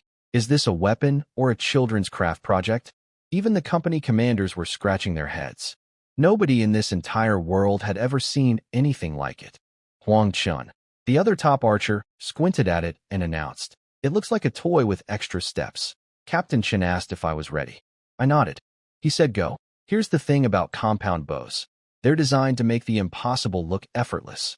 So while Chao Sun had just spent 5 minutes turning purple, shaking like a leaf, and still falling short, I pulled an iron arrow, knocked it, drew back smooth as butter, and released in one fluid motion. Nobody even saw me strain. Because I didn't. Flum. Crack. 250 steps away, the target didn't just get hit. The wooden post holding the target exploded, shattered into pieces. The arrow blew through it like it was made of crackers. The entire training ground went dead silent. 300 soldiers standing there with their mouths open so wide you could have parked horses in them. Then the noise hit. Everyone screaming at once. "That's not possible. He didn't even try hard. The post is gone." The whole post. Old Yang was mumbling to himself like a man experiencing a religious crisis. Even a 5-stone bow can't do that. Only the legendary iron frame bows could compare. But that's a wooden bow with a loose string. What am I looking at? Chao Sun looked like someone had removed his skeleton. His father looked like someone had removed his skeleton and his dignity. 2 arrows that couldn't even reach the target versus 1 arrow that destroyed the target. A toddler could solve this math problem. The whispers started immediately. So it was COXUN trying to steal the credit. He couldn't even get his arrows to the target, and Ling Chuan blew the whole thing apart. You'd have to be brain dead to not see who the real shooter was. I turned to Captain Chun. Sir, do I need to shoot the other two? He waved me over with a grin. Get over here. What do you call this, Bao? I looked at my beautiful creation. Let's call it Armor Breaker. Armor Breaker. I like it. Then Shin walked me right up to Chao Sun. Face to face. Anything to say? Chao Sun looked like a man attending his own funeral. He'd gambled everything. His reputation, his father's influence, his career, on the assumption that Ling Ergo was a nobody who'd roll over. And now he was standing in front of 300 witnesses with 0 arrows in the target and 0 dignity remaining. Right on cue, Daddy Chao Zheng launched into the worst acting performance in military history. You ungrateful brat. How dare you do something so shameful? I'll beat you to death. Slap. Then kicks. Then punches. A full-on, outraged father discovers his son is a criminal. Broadway production. Chin didn't stop him. I watched like I was eating popcorn. The beating looked brutal, but if you paid attention, every hit landed on spots that wouldn't actually cause damage. Shoulders, back, thighs, nothing vital. This wasn't punishment. This was theater. Look how angry I am at my son. Clearly I had no idea. Please don't punish me. Chin let it go on until even he was getting bored, then finally said, That's enough, Commander Chao. Sir, this animal has disgraced our family. He must be severely punished. Chao Zheng was still performing, hoping his, look what a good disciplinarian I am, routine would earn sympathy points. Chin nodded pleasantly. Absolutely. Military law is military law. Effective immediately, Chao Sun is stripped of his section leader rank and demoted to common soldier. Chao Zheng's face looked like he'd bitten into a lemon filled with wasps. His entire performance, the beating, the outrage, the I'm such an honorable father act, and Shun just ignored all of it and dropped the hammer anyway. Chao Sun lying on the ground, dead inside, publicly humiliated, beaten by his own father, stripped of rank, and now known throughout the entire fort as the guy who tried to steal credit from a teenager and got caught because he couldn't even shoot half as far. That's not just a bad day. That's a career obituary. And I'm just getting started, buddy. After Chen left, he called me and all the 5th Company section leaders to his office. Old Ma's dead. You need a new company commander. Give me a name.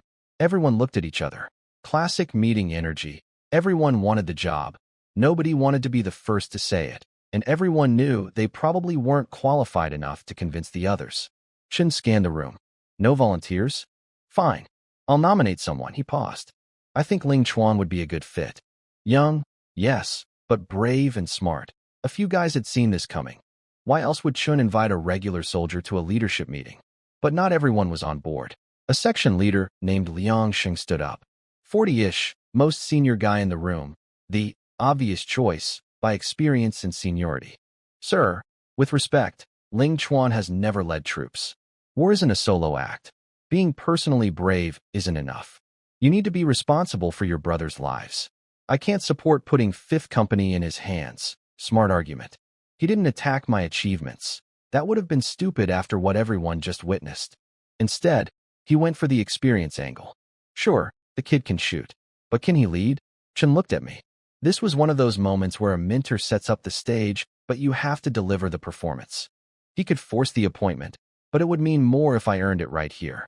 The floor was mine, and I had about 30 seconds to convince a room full of veterans that a teenager who'd been everybody's punching bag a week ago was qualified to command 100 men in a war zone. No pressure. I stood up, bowed to the room, and said what needed to be said. I may be young, but I've studied military strategy. I know how to lead troops and deploy forces. Commanding 300 to 500 men? Not a problem. Look, I know modesty is supposed to be a virtue. But this wasn't a poetry contest. This was a power grab. 2 lifetimes had taught me one crystal-clear lesson. Without authority, you're just a talented nobody waiting to get stepped on. That's true in modern civilization, and it's double true in a world where people solve disagreements with swords. Liang Sheng nearly choked. Arrogant. You're still wet behind the ears, and you dare talk like this? I kept my face pleasant. If you don't believe me, let's prove it. You and me. Right now. Fine. How? Simple.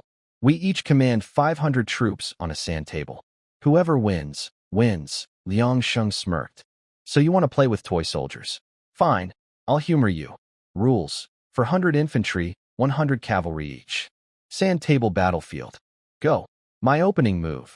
I sent all 100 cavalry charging straight at Liang Sheng's front line.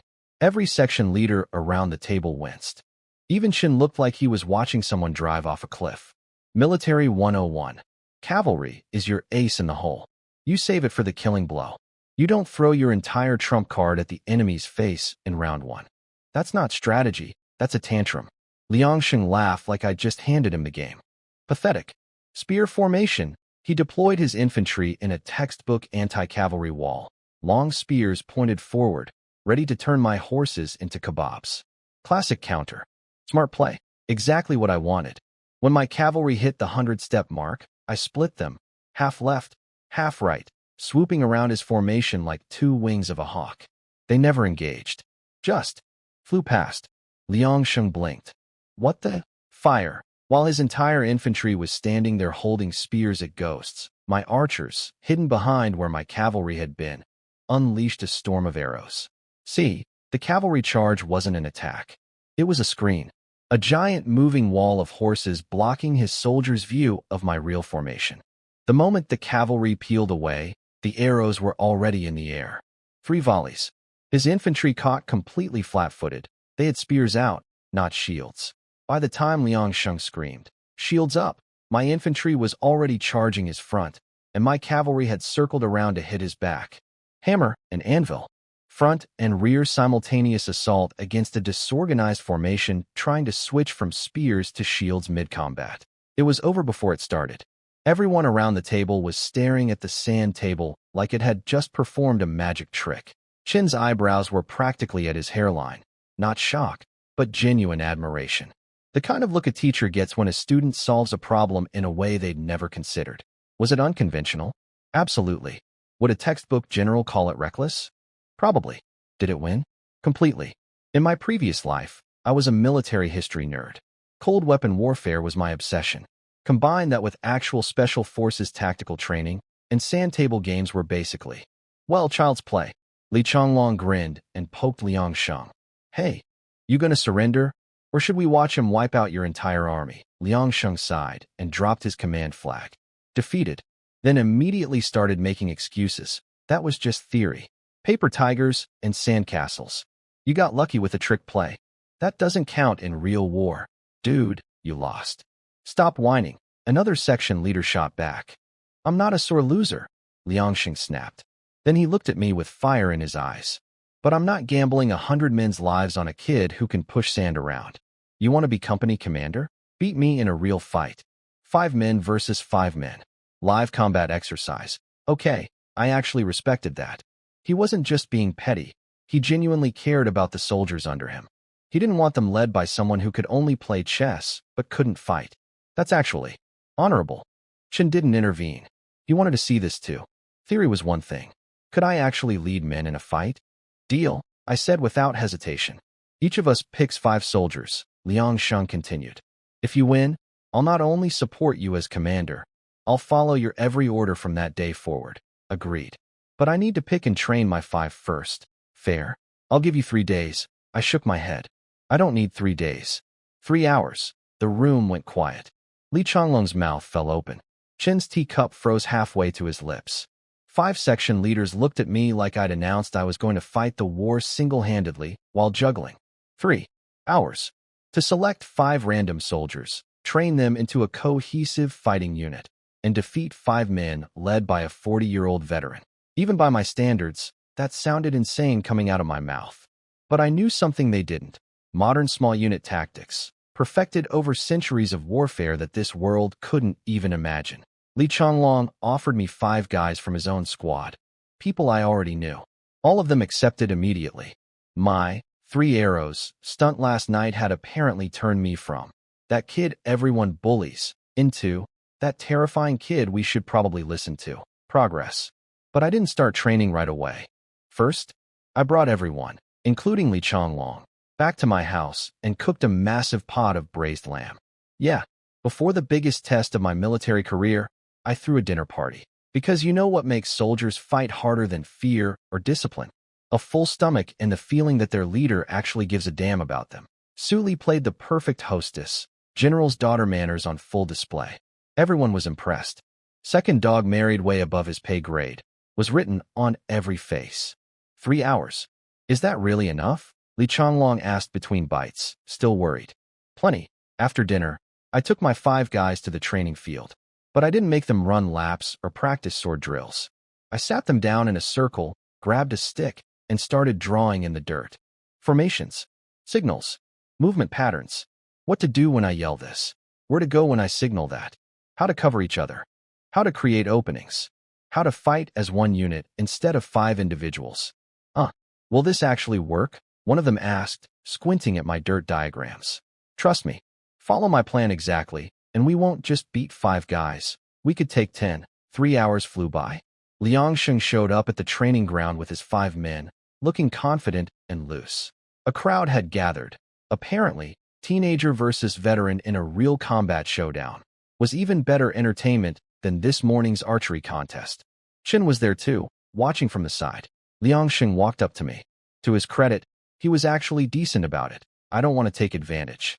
Seriously, I can give you 2 more days if you need them. I smiled. I appreciate that. But we're ready. Let's go. Both sides lined up.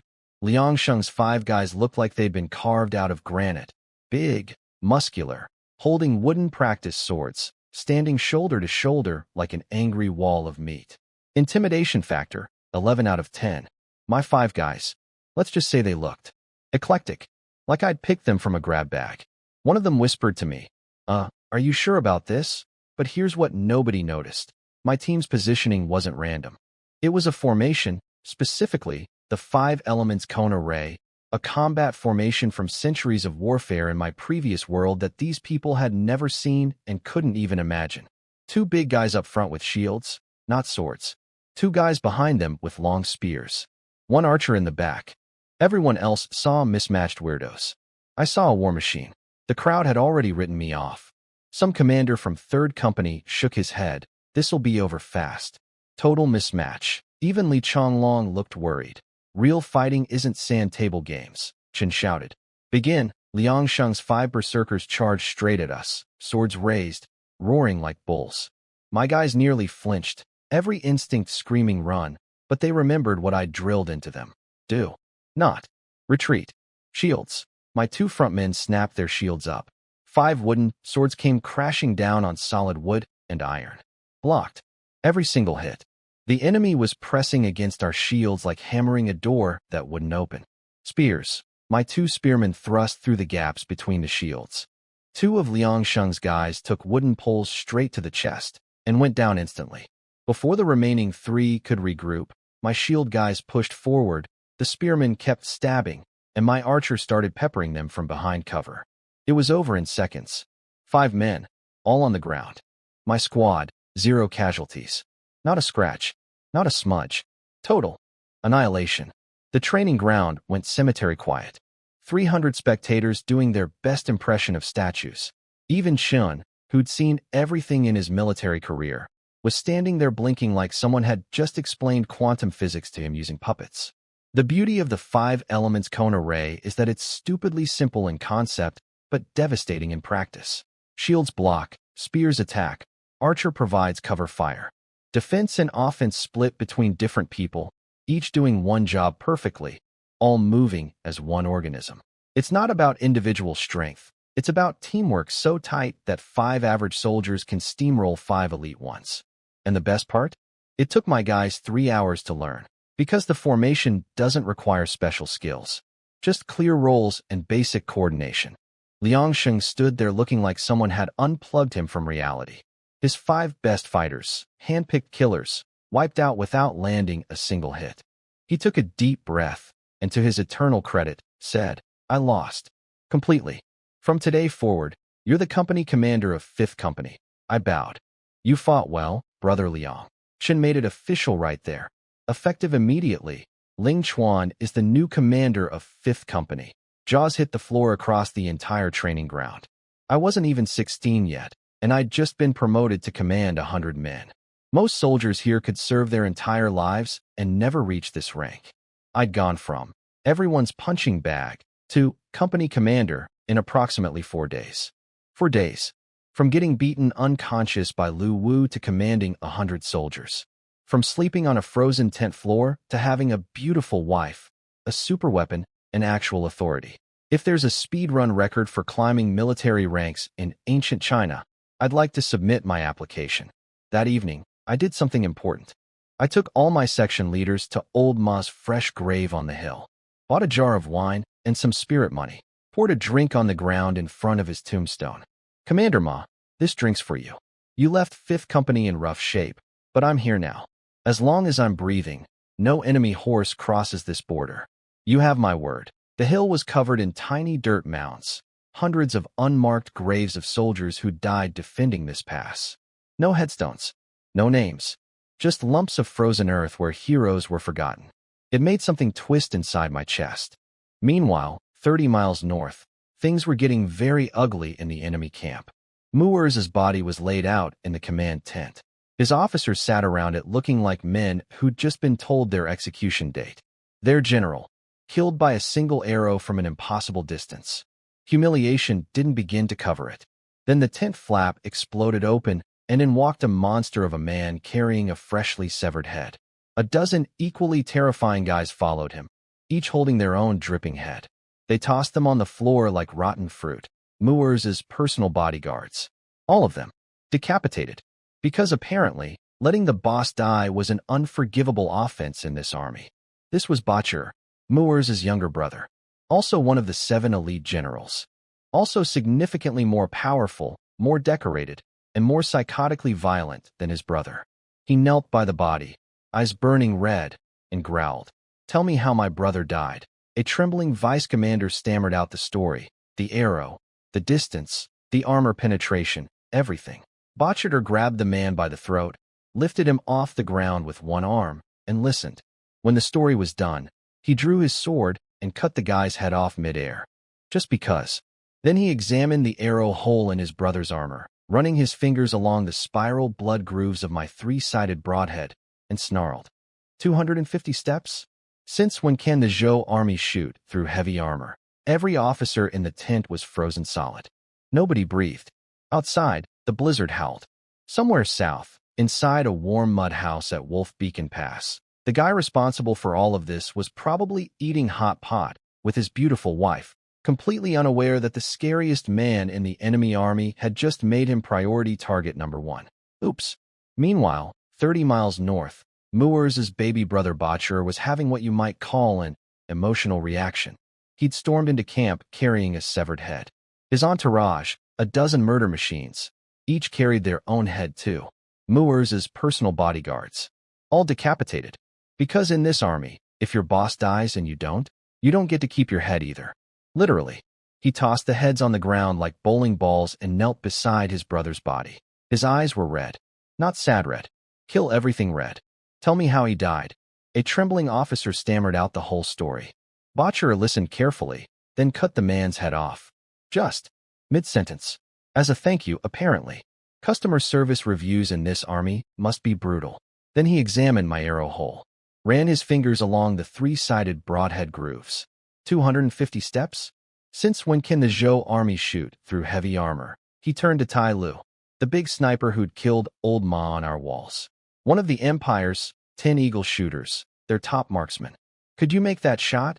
Tai Lu, a man whose entire identity was being amazing with a bow, went quiet. Then, no, sir. I couldn't. Even Bachar blinked at that. If their best archer couldn't do it, what kind of monster were they dealing with? Hi, that monster is me. I'm 16, and I invented my weapon from sticks. Bachar took command of the army, swore revenge, and got his troops chanting about destroying Wolf Beacon. But here's the scary part. Some rat-faced little man in a fur coat sidled up to him and whispered about a traitor inside our walls. Someone who'd been writing letters to Muerza, offering to open the gates from inside. A spy. In our fortress, offering to let the enemy walk right in. And the rat-face said the traitor had sent a new message tomorrow night. Open the gates. Let them in. Called it. The strongest fortress falls from the inside. And I was about to find out who the fish was. Back at Wolf Beacon, I settled into my new life as company commander. Morning workouts. This body was still pathetically weak compared to my old one. I needed to bulk up fast. Suli had started handling the household like a champion. Cooking breakfast, keeping the house clean, gently refusing to let me help. Your job is winning wars and climbing the ranks. My job is making sure you eat properly while doing it. I mean, I'd married the perfect woman. A general's daughter who could run a household, look like a goddess, and give strategic military advice. The whole package. Today's New Year's Eve, I told her. Captain Chun invited us for dinner. Her eyes went misty. Last New Year's Eve, her whole family was together. Parents, siblings, everyone. Now they were all gone. Every holiday would be a reminder of everything she'd lost. You go, she said quietly. I shouldn't. I didn't push her. Partly because I respected her grief. Partly because I was pretty sure tonight's dinner was going to involve considerably more than eating. We had our own little New Year's lunch together. Nothing fancy, but I made it special. Suli reminded me we were running low on money. I told her not to worry. My reward for killing Muerza was coming. By imperial law, killing an enemy general should earn 3,000 silver taels, a 3-rank promotion, and a captain's commission. Should. In theory. In the fairy tale version of the Great Zhou Empire.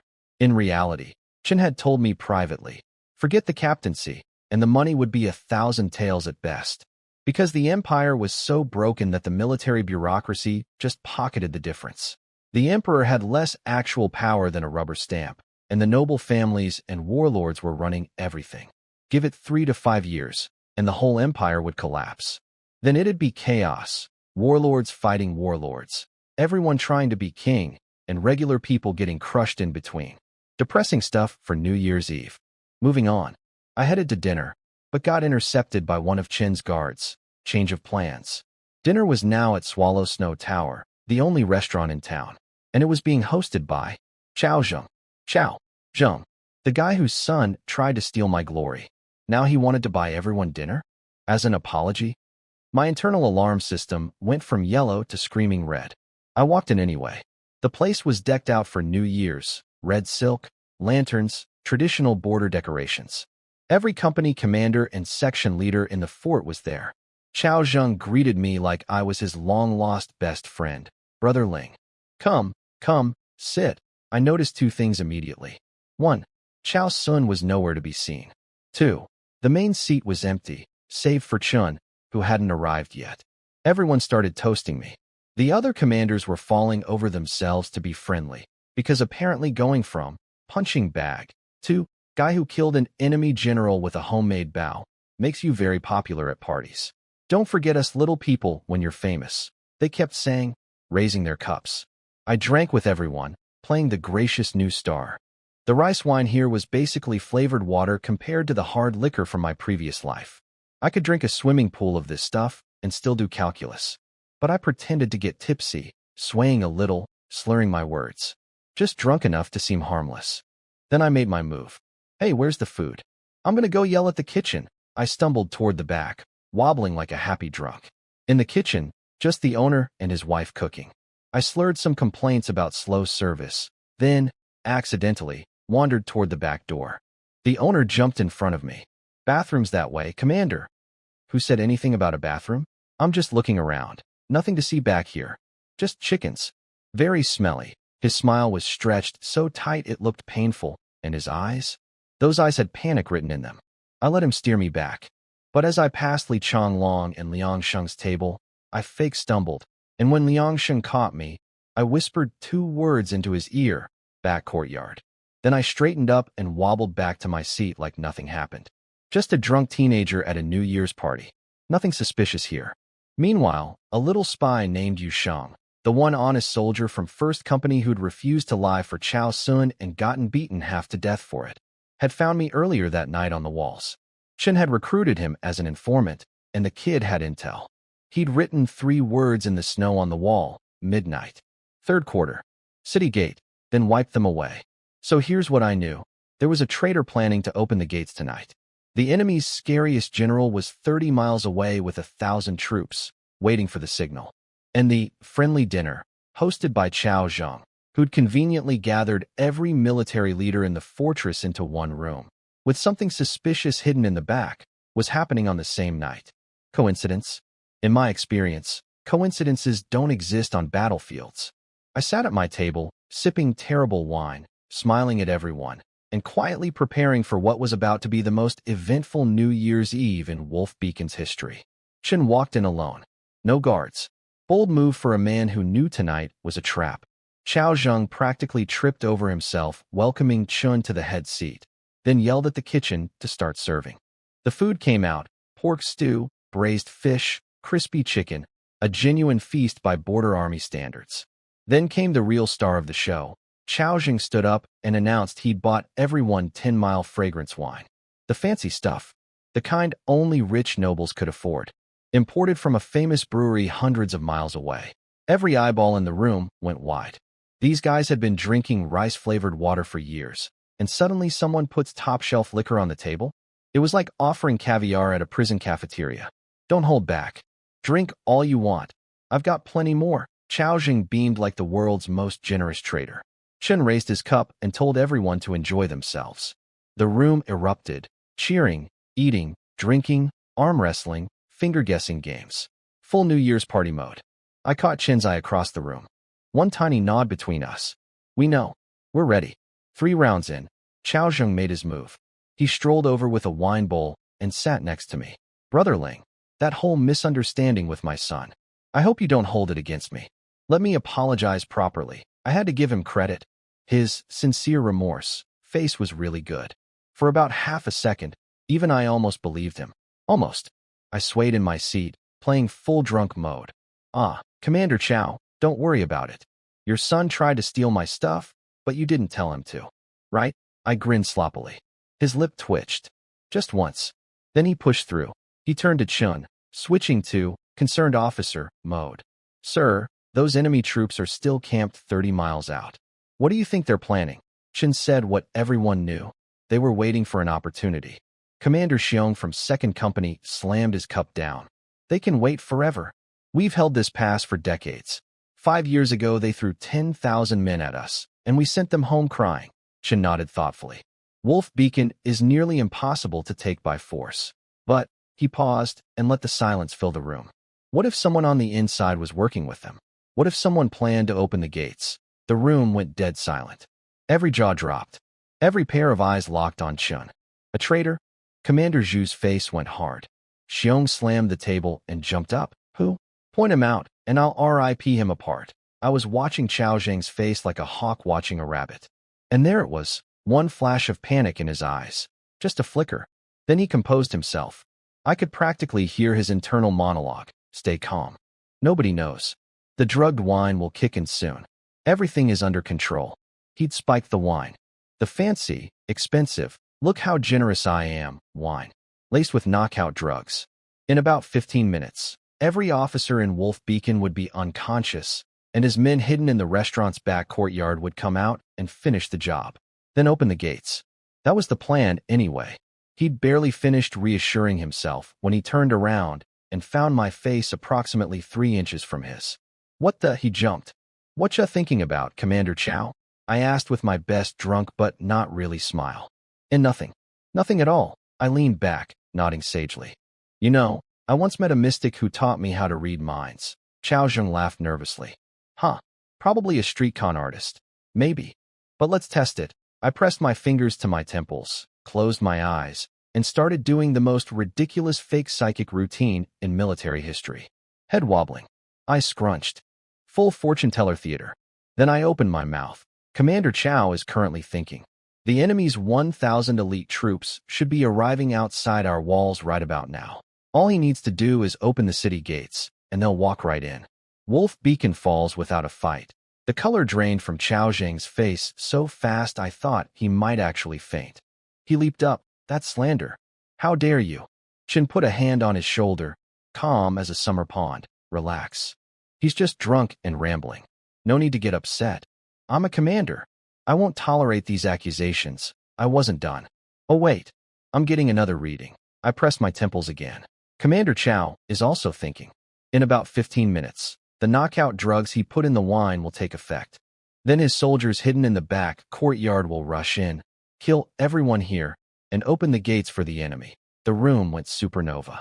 Chao Zheng's face went from angry denial to pure existential horror in about 1 second.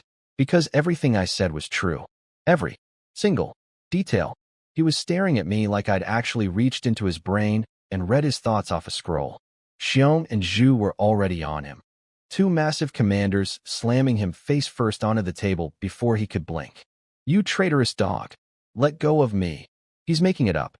He's trying to frame me because of the archery thing. Can't you see this is revenge? I opened my eyes, gave him my warmest smile, and asked, so, did I guess right? Guess this, you. He launched into a creative string of profanity involving my mother, my character, my ancestry, and several anatomically impossible suggestions. Here's the beautiful thing. The more he screamed, the more guilty he looked. An innocent man would have been confused. Xiaozheng was terrified, because deep down, he couldn't figure out how I knew. Was I actually psychic? Did I have spies? Had one of his men talked? The answer was much simpler.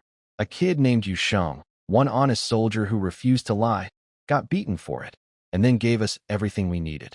Never underestimate the power of one person with a conscience. The party atmosphere went from festive to murder mystery dinner in about 3 seconds flat. I clapped my hands. Showtime. Li Changlong and Liang Sheng dragged out 2 soldiers from the back.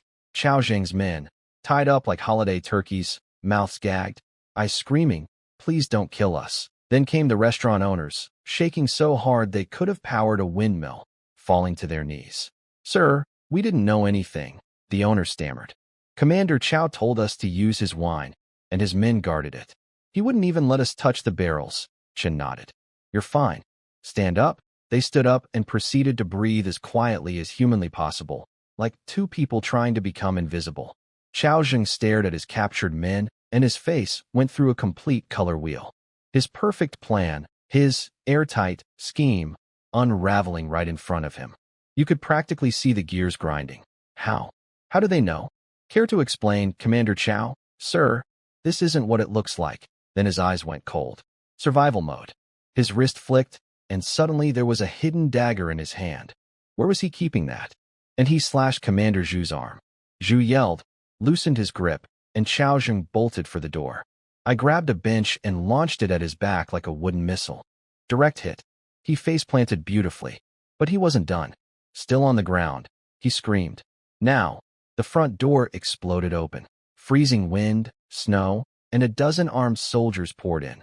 First Company section leaders who were supposed to be guarding the walls. Chao Zheng's loyalists. All armored. All armed. All pointing weapons at a room full of officers who'd been drinking. Chao Zheng scrambled to his feet, confidence fully restored. He turned to us with the smuggest grin imaginable. Everyone enjoy dinner? Good. Because it's your last. You traitorous dog, Commander Xiong roared. Traitor? Chao Zheng actually laughed. Don't be so dramatic. We're all soldiers for hire. What difference does it make if the boss is the Zhou Emperor or the barbarian Khan? Then he went full villain monologue. 20 years of resentment poured out like sewage from a broken pipe. Those noble brats spend more on one dinner than we earn in 10 years. I've worn this armor for 2 decades, and my entire career is worth less than the jade belt on some rich kid's waist. Why? For what? Commander Wu from 4th Company pointed at him. So you'd sell your own ancestors for a promotion? The enemy promised me a 1,000-man command. You know how long it would take to earn that here? Never. That's how long. Insults flew from every direction. Traitor. Dog. Scum. Each one made Chao Zheng's face darker and uglier. Then he pointed at Chen. This is your fault. If you hadn't kept favoring that brat Ling Chuan, none of this would have happened. Chen just shook his head sadly. Even now, you can't see what you've done wrong. Wrong? Chao Zheng howled with laughter. History is written by winners. And right now, you're the ones about to die. My guys have this room surrounded. And in, I stepped forward, calm as a man ordering breakfast. I'd recommend turning around before you finish that sentence. What? For the first time, a crack appeared in his confidence. Because he'd finally noticed something that should have been obvious. Chen and I hadn't panicked. Not once. Not even a little bit. Even with a dozen armed men pointing weapons at us, we were standing here like we were waiting for dessert. He turned around slowly. His section leaders were standing at the front of the formation. But they were wrong. Stiff. Glazed eyes. Swaying slightly. Like puppets with cut strings. Then they collapsed. Face first. Behind them stood Chen's personal guards, his elite soldiers, weapons drawn, very much alive, and very much in control. Xiao Zheng's face went from smug to horrified so fast I thought his eyeballs might pop out. His men, his loyal conspirators, his armed backup, his entire escape plan, had been neutralized before they'd even entered the room. Chen's guys had intercepted them outside, taken them down silently, and literally walked their bodies in as props. "Take him," Chen said. The guards rushed Xiao Zheng. To his credit, the man could fight. He hadn't climbed from common soldier to company commander on connections alone. He swung that dagger like a cornered animal, actually holding off multiple attackers, looking for an escape route. He spotted the window. His last chance. He sprinted toward it, and found me standing in his way. "Die!" He slashed at my throat with everything he had. I didn't blink, didn't flinch, didn't even breathe hard. I used the small grappling hand technique. 3 fingers hooked into the pressure point on his elbow like iron claws. His entire arm went numb. The dagger fell. I caught it midair with my other hand. Then, 2 quick slashes, I severed the tendons in both his arms. Surgical. Precise. Like a doctor performing an operation. Except the patient was screaming and the operating room was a restaurant full of stunned military officers. 1 kick to the chest sent him flying backward into the waiting arms of Chen's guards. Pinned. Done. Game over. The room went quiet. Every officer staring at me. The speed, the precision, the absolute cold-blooded efficiency of what I'd just done. Catching a falling dagger. Cutting tendons in both arms in under a second. Not a wasted movement. Not a tremor of fear. 3 days ago, I was Ling Ergo, the kid everyone slapped around for fun. Tonight, I'd just dismantled a military conspiracy, exposed a traitor, and disabled a veteran commander with my bare hands. At a dinner party, on New Year's Eve. Happy New Year, Wolf Beacon. Your boy is just getting warmed up. Xiao Zheng knelt there with a blade on his neck, and he still couldn't figure out how everything fell apart. He looked at Chen. "How did you know?" Chen pointed at me. "Ask him." Xiao Zheng turned to me. I shrugged. "Would you believe me if I said I guessed?" Impossible. My plan was perfect. Nobody knew except my inner circle. I leaned against the wall, crossed my arms, and gave him the full breakdown. Because honestly, watching a villain learn exactly how dumb he was is one of life's great pleasures. Mistake 1. Those enemy scouts on the hidden trail a few days ago. That path is a secret. The enemy didn't know about it. Unless somebody told them. Mistake 2. Attacking Wolf Beacon in winter makes zero strategic sense, unless someone on the inside guaranteed them an open door. Put those 2 together, and even a child could smell a rat. His face was twitching. So Chun and I planted informants near every company commander. And that same night, someone spotted your man sneaking out of the fort. Impossible. My people were careful enough to fool outsiders, sure. But your own people? I let that hang. You can't hide secrets from the people standing right next to you. His eyes went wide. Who? I wasn't going to say. But then a skinny figure stepped forward on his own. Me. Yu Sheng. The kid with the bruised face who refused to lie for Chao Sun. The honest soldier everyone had beaten and ignored. The guy who'd rather get punched in the face than compromise his conscience. And he was the one who brought down the entire conspiracy. Xiao Zheng nearly had an aneurysm. You worthless. The beautiful irony. Xiao Zheng's son tried to steal my military credit. Yu Sheng refused to help with that lie. Got beaten for it. And that beating put Yu Sheng on our radar. Chen recruited him as a spy. And Yu Sheng caught the whole treason operation. Xiao Sun's petty theft literally created the informant that destroyed his father's master plan. The universe has a sense of humor. Just kill me and get it over with. Xiao Zheng finally muttered. Chen walked up, took my dagger, and looked him in the eye. For the years we served together, I'll make it quick. 1 thrust. Heart. Done. Xiao Zheng hit the floor and didn't get up. No dramatic last words. No tearful redemption. Just a traitor who gambled everything on betrayal and lost. Now for the fun part. Late that night. Blizzard howling. 3 miles outside Wolf Beacon, 1,000 enemy elite cavalry sat in the snow, freezing their butts off, waiting for a signal.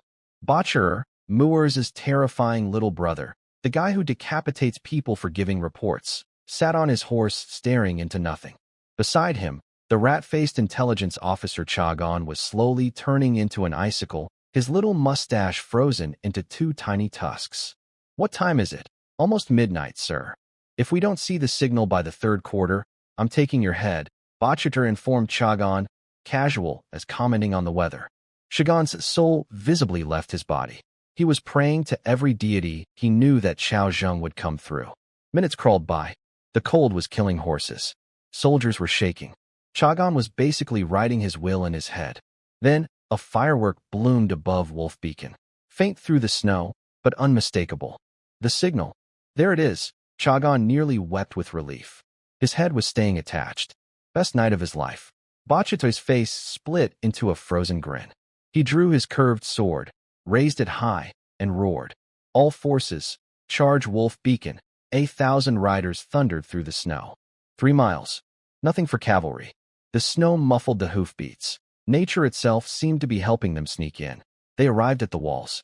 Dead quiet. Not a single guard visible. And the city gates? Wide open. He did it. Chagan was practically dancing in his saddle. Xiao Zheng actually pulled it off. Ian, take everything. Grain, silver, women. Bachar charged through the gates first, because the man had exactly 0 chill. His army poured in behind him like a river of steel, everyone racing to be first because first through the gate meant first pick of the loot. They flooded into the killing box. Sorry, I mean the Urn City, the enclosed courtyard between the outer and inner gates. 500 men packed in like sardines. And then, nothing. Silence. No defenders. No civilians. No resistance. Just snowflakes falling softly in the dark. Bachiti's war instincts started screaming. Too quiet. Too easy. Too. The walls above erupted. Hundreds of torches blazed to life simultaneously, turning the pitch-black courtyard into broad daylight. And in that sudden light, 1,000 terrified enemy faces looked up to see every single wall lined with armed soldiers staring down at them. Retreat. Now, Bachar screamed. Boom, boom, boom, boom. Boulders. Massive boulders. Hundreds of pounds each, crashing down from above the gate, crushing dozens of men instantly, and here's the beautiful part, completely blocking the only exit. The gate was sealed, buried under tons of rock and timber. No way in, no way out. 1,000 elite soldiers trapped in a stone box. Chen appeared on the wall above, armor gleaming in the torchlight, looking like a war god who'd been waiting for this moment his entire career. Bachar, I've been expecting you. Bachidra's face twisted with rage. You coward. This is treachery. It's called strategy, Chen replied, cool as ice. You wanted an inside man to open the gates? How's this for an inside job? Then, on cue, a body was shoved off the wall, hands tied, dangling from a rope against the stone. Xiao Zheng, dead, swinging gently in the wind. Their inside man. Their guaranteed victory. Their whole plan. Hanging from the wall like a rejected Christmas ornament. That signal firework? We sent it. The open gates? We opened them. The empty walls? We cleared them.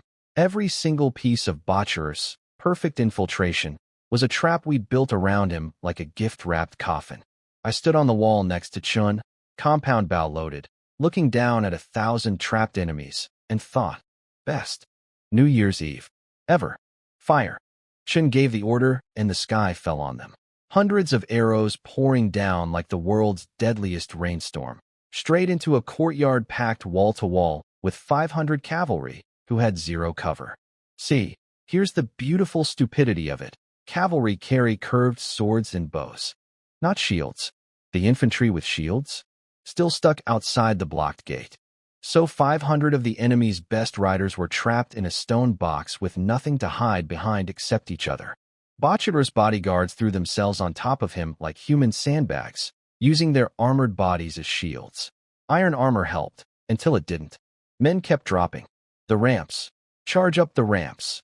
Bachir screamed, pointing at the stone stairways built into the walls, the only possible escape route upward.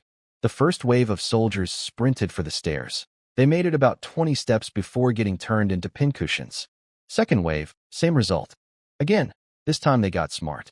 They ripped armor off their dead buddies and held it over their heads like improvised umbrellas. It actually worked, kind of. They pushed past the first turn, the second turn, losing half their men but getting close to the top. Almost there. Almost to the wall. Almost to. Now, some people might ask, Ling Chuan, why didn't you just destroy the ramps beforehand? Excellent question. And the answer is, because I told Chen not to. This was my plan. Leave the ramps standing. Give them hope. Because a trapped animal with zero options will focus all its energy on clearing the blocked gate, moving those multi-hundred-pound boulders. And if they did that, our archers couldn't pick them off as easily. But an enemy who thinks, if we just push a little harder up those stairs, we can break free. That enemy will keep feeding soldiers into a meat grinder voluntarily, wave after wave, charging up narrow ramps where we had perfect firing angles, dying by the dozen while we stood comfortably on top. It's like holding a carrot in front of a donkey, except the carrot is fake and the donkey is on fire. And speaking of fire, when enough of them had committed to the ramps, we dropped the torches. The stairs had been pre-soaked with oil. Whoosh! 2 rivers of flame erupting simultaneously, swallowing every soldier on those stairways whole. The screams. Well, let's just say nobody was sleeping through this New Year's celebration. Burning men tumbled off the ramps into the courtyard below, adding to the growing mountain of bodies. Botcherous remaining guards built a wall out of corpses and dead horses in the corner, a literal meat barricade, just to stop the arrows. But before the fire, I had personal business to handle. Their sniper, Tai Lu, one of the enemy empire's 10 Eagle shooters, the man who killed Old Ma on our walls, was down there. And he was dangerous. Even trapped in a kill box, he'd managed to fire an arrow that punched through one of Chen's guard's shields. Through the shield, the arrowhead poked out the other side by half a foot. Chen's guard nearly had a heart attack, and that was with the shield protecting him. Then Tai Lu pulled 3 arrows simultaneously, knocked them all on that massive bow of his, and fired a triple shot at the wall. 3 arrows at once. Show off. But I'd already locked onto him. The moment he released those arrows, I released mine. He felt it coming. That battlefield instinct of his, the same one that let him dodge my shot last time, kicked in and he tried to sidestep. Too slow. Half a second too slow. My iron arrow entered the back of his skull and exited through his throat, pinning him to the ground like a butterfly in a display case. 3 barbed hooks and all. He managed to turn his head just enough to look up at me on the wall. Through the firelight, our eyes met. He saw a teenager holding a weird wooden bow, staring down at him without a flicker of emotion. He finally found the archer who killed Muurza. Mystery solved. Case closed. Unfortunately for him, the detective didn't survive the investigation. Tyla hit the ground. The best sniper the enemy had? Gone. Courtesy of a compound bow that shouldn't exist and an arrowhead designed in a future that hasn't happened yet. Down in the courtyard, Botcher looked like a man watching his own funeral. 500 cavalry, obliterated. The ramps, on fire. The gate, blocked. His super sniper, dead with an arrow through his brain. This is when I made a call that surprised everyone, including Chun. Slow down the attack. Keep Botcher alive. Commander Wu looked at me like I'd lost my mind. Why? Because as long as the soldiers outside know their general is still alive. In here, they'll keep throwing themselves at the gate trying to rescue him. And every time they charge that gate, our archers pick them off from above like it's target practice.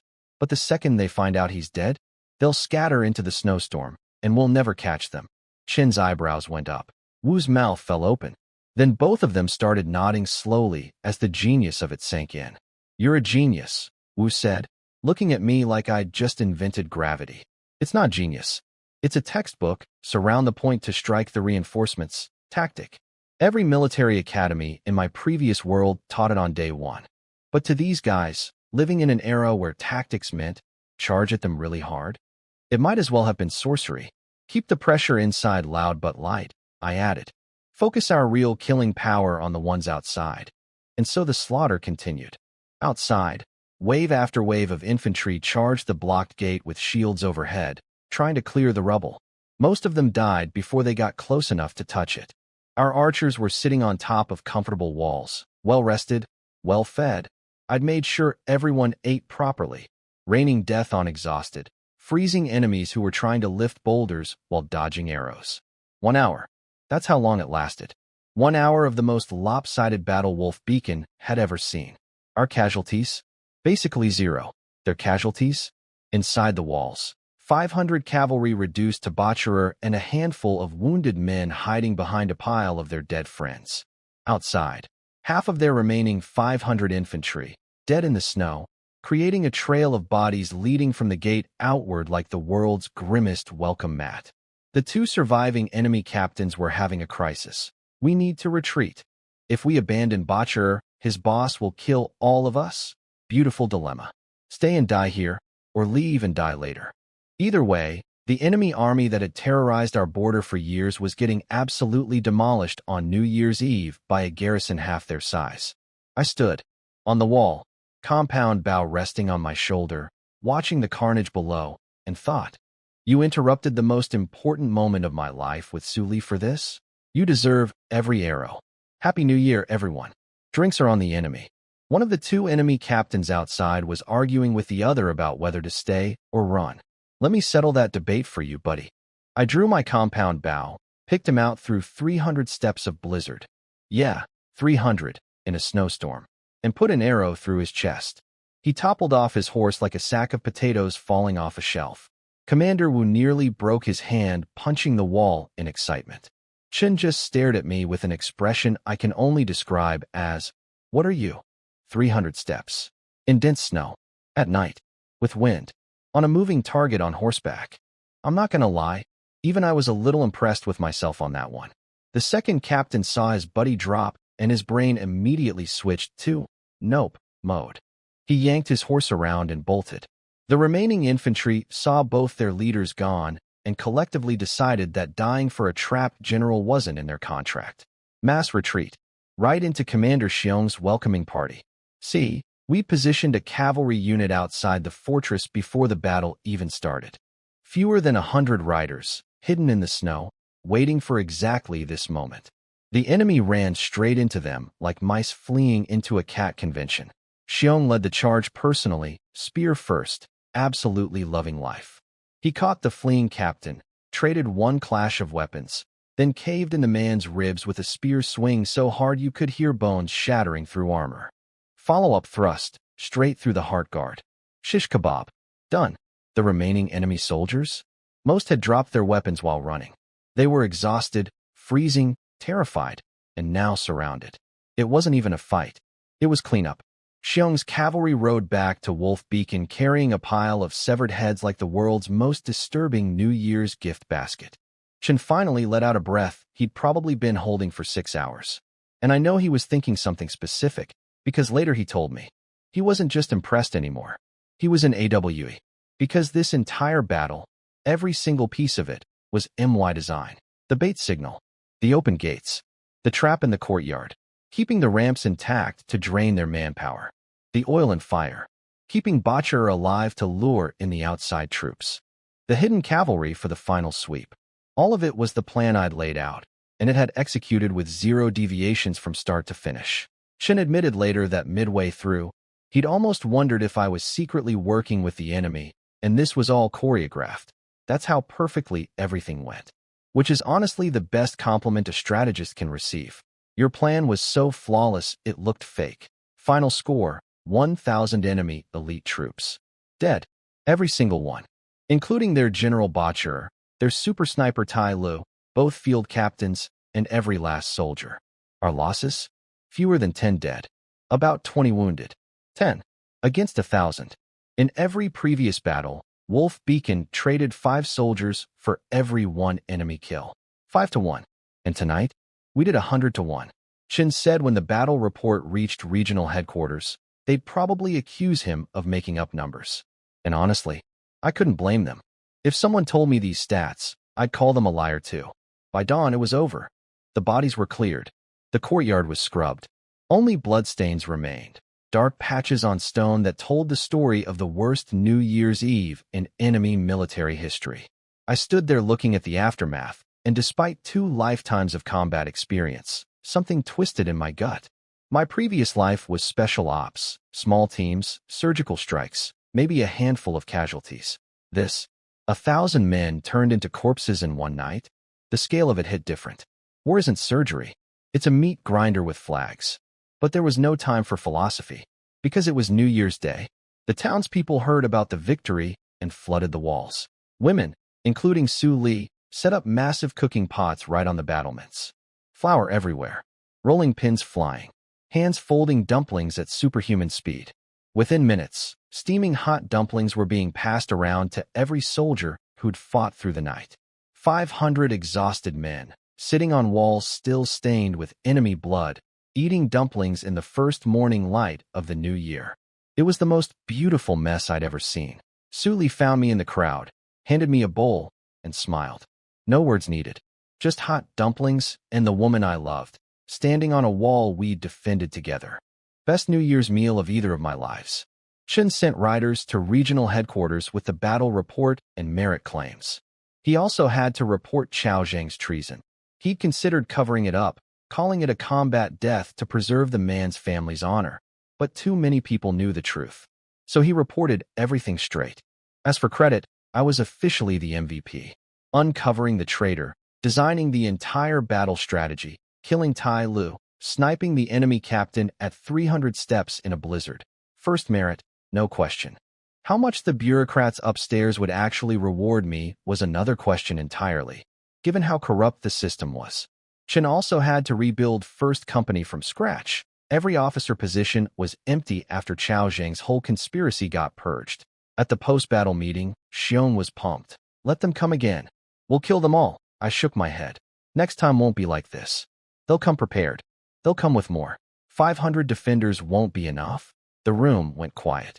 Everyone's celebration face melted into their, oh no, face. Because they'd learned to trust my analysis more than their own optimism. Even Xion, a man who'd commanded this fortress for years, privately acknowledged that I'd surpassed him in tactics, strategy, and individual combat ability. All of it. The student had lapped the teacher on day 5. Not bad for a kid who was getting slapped around by his squad leader less than a week ago. But the scary part wasn't what was behind me. It was what was coming. The enemy empire had just lost 2 generals and 1,000 men at Wolf Beacon. They weren't going to send another 1,000 next time. They were going to send an army. And I had 500 men and a homemade bow. No pressure. I'd barely stepped out of Chen's office when old Song the doctor ambushed me, grabbing my hands like a man who'd just found religion. Second dog. That medicine powder. Do you have more? So here's what happened. During the battle, I'd given him some of my homemade Yunnan Baiyao for the wounded soldiers, casually telling him it was a family recipe. He'd been skeptical. The man had been a doctor his entire life. His father was a doctor. His grandfather was a doctor. What could some teenage soldier possibly teach him about medicine? Then he watched a bleeding wound stop within minutes. Then he watched cuts start scabbing over in hours. Injuries that should have taken 2 weeks to heal were closing up overnight. He was looking at me like I was a wizard who also happened to be a pharmacy. Commander Zhu unwrapped his arm right there, the slash Qiao Zhang gave him last night, and the wound was already partially scabbed. One night, he looked at his arm, then at me, then at his arm again, mouth opening and closing like a confused fish. It's a family secret, I said with my most mysterious smile. Can't share the recipe, but I'll make you as much as you need. Old Song nodded so fast his head nearly fell off. He wasn't even mad about the secrecy. He knew a formula this valuable was worth more than gold. I rattled off a list of herbs I needed, throwing in a few fake ones for security. Even if someone memorized the ingredient list, they'd never crack the process. Yunnan Baiyao's magic isn't what goes in, it's how you put it together. Back home, Suli had a giant tub of hot water waiting. Bless this woman. Let me help you, she said, reaching for my armor straps. I can do it, Missile. Does my husband find me unpleasant? She said it with this little wounded voice that was approximately 1,000% calculated to destroy my resistance. No, that's not. I lost that argument in about 3 seconds. She started helping me undress, and I was shaking like a leaf. 2 lifetimes of combat experience, 0 lifetimes of this experience. My husband gets shy. She was enjoying this. The teasing, the power shift. On the battlefield, I was a killing machine. In the bedroom, I was a nervous wreck being handled by a woman who'd figured out exactly which buttons to press. I got in the tub. The hot water was so good I nearly ascended to heaven right there. Suli washed my back and hair, chatting about how everyone in town was talking about the battle, how even Chun was singing my praises. When the reward money comes, I told her, we're having a proper wedding feast. Inviting the whole fort, she went quiet. Then I felt warm drops on my back. Turned around, tears streaming down her face. Why are you crying? You're too good to me, she choked out. You're my wife. Who else would I be good to? I wiped her tears and kissed her. And that kiss was like lighting a match next to a barrel of gunpowder. Take me, she whispered. So, yeah, remember that war horn that interrupted us last time? No war horn this time. The universe finally decided to cut me some slack. Let's just say we were busy for a very long time. I'd fought all night, then this all night. By the time we collapsed, my body had officially filed a formal complaint with my brain. I slept until the next afternoon like a dead man. Woke up to Suli talking to someone at the door. Who's here? Old Song dropped off the herbs you asked for. Go back to sleep, darling. I pulled her back into bed. You need rest too. I'm fine. You haven't eaten all day. Let me make you porridge.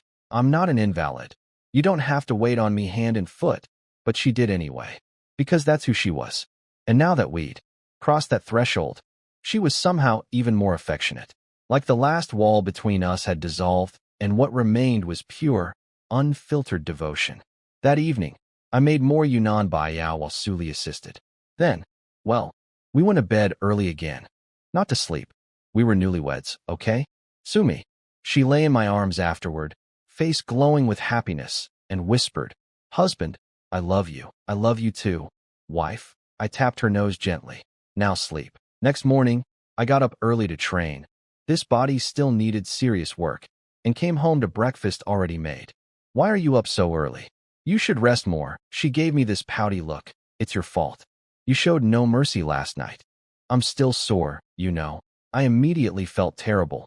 I'm sorry. I should have been more careful. Here, let me. She burst out laughing. I'm kidding. I'm not some fragile flower. This woman is going to give me a heart attack faster than any enemy army. I headed to the blacksmith to get more arrows made. Then remembered. New Year's break. Everything closed. So I bought some rice wine instead, remembering my promise to old Yang. On the way, I ran into Yusheng, the brave kid who'd blown the whistle on Chaozheng. He was walking with his head down, looking heavy. Hey, what's wrong? I went to visit my parents' graves, right? He was an orphan too. Parents killed in the war. Just like me. I put my hand on his shoulder. Don't be too sad. At least you have graves to visit. My parents don't even have that. And the memories rushed back. Not MY memories, but the original Ling Chuan's. His father, trying to shield his wife and son from enemy cavalry. Cut down. Trampled by horses. His mother, hiding her little boy in a haystack, then running the opposite direction to draw the riders away from him. Never came back. A 3-year-old boy, alone in a pile of hay, waiting for a mother who would never return. I'm a reincarnated soul from another world. These aren't technically MY parents. But the memories? The grief carved into this body's bones. That pain is as real as any wound I've ever suffered. And every time it surfaces, the killing intent rises with it. Cold, sharp, and aimed at every enemy rider who ever crossed our border to destroy families like mine. 2 lifetimes. 2 sets of dead parents. 0 graves to visit. Happy New Year to me. By the way, I told you Sheng, I talked to Chun. You're transferring to 5th Company. You're with me now. His face lit up like a kid who just found out school was canceled forever. Really? Would I lie to you? The kid had been getting bullied in 1st Company ever since the Chaozheng fiasco. I knew that feeling, intimately. Some environments are just poisoned, and the best medicine is a fresh start. Welcome to the team, kid. Back home, I had a new project. I chopped some bamboo, built a crude distillation apparatus, and started turning rice wine into actual liquor. Suli watched me with her patented, "My husband is doing something weird again," expression. What are you doing now? Making alcohol. That is alcohol. She pointed at the rice wine. What I'm making will be so far beyond this that the fancy 10-mile fragrance wine won't even qualify as its little brother. Crystal clear, incredible aroma. Burns going down in the best way. Does such a thing even exist? That sounds like something the gods drink. Pretty much, yeah. The distillation process was slow. 5 jugs of rice wine produced maybe 1 jug of the good stuff. And even that was slightly cloudy because the base wine was primitive. Give me proper equipment and a few months, and I could build a distillery that would make me the richest man in this world. Filed that under future empire-building plans. Then Yusheng came sprinting in like the house was on fire. Commander, sis, the regional headquarters sent someone. It's Lu Wu's brother-in-law. Captain Chen wants you there now. My stomach did a little flip. Not panic, I don't panic, but definitely a here we go moment. Su Li's face tightened. She'd never asked me how Lu Wu actually died. Woman's intuition told her the official story had holes, but she loved me enough to not dig into them. Smart wife. Best wife. Chen had specifically told Yu Sheng to mention it was Lu Wu's brother-in-law. That was a warning. Translation: the dead guy's family is here asking questions. Get your story straight. Here's the background. Lu Wu's sister was a former courtesan who'd been bought out of a pleasure house by a man named Zhang Ji, a staff officer at Northern Command Headquarters. Not a high rank, exactly, but a whisperer. The guy who stands next to the general and murmurs things. In any military, that kind of access is worth more than 10 promotions. One word from Zhang Ji could make or break careers. Lu Wu had been too incompetent to benefit from this connection beyond scoring a squad leader position at the armpit of nowhere. But his brother-in-law? That man had pull. I walked into Chen's office and immediately spotted the problem. Zhang Ji was sitting in Chen's chair, the main seat, the power position. A thin, weasel-faced man in his 40s with scholar's hat and cold, calculating eyes.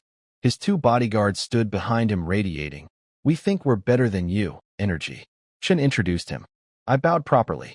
Officer Ling Chuan, reporting. Zhang Ji didn't even look up.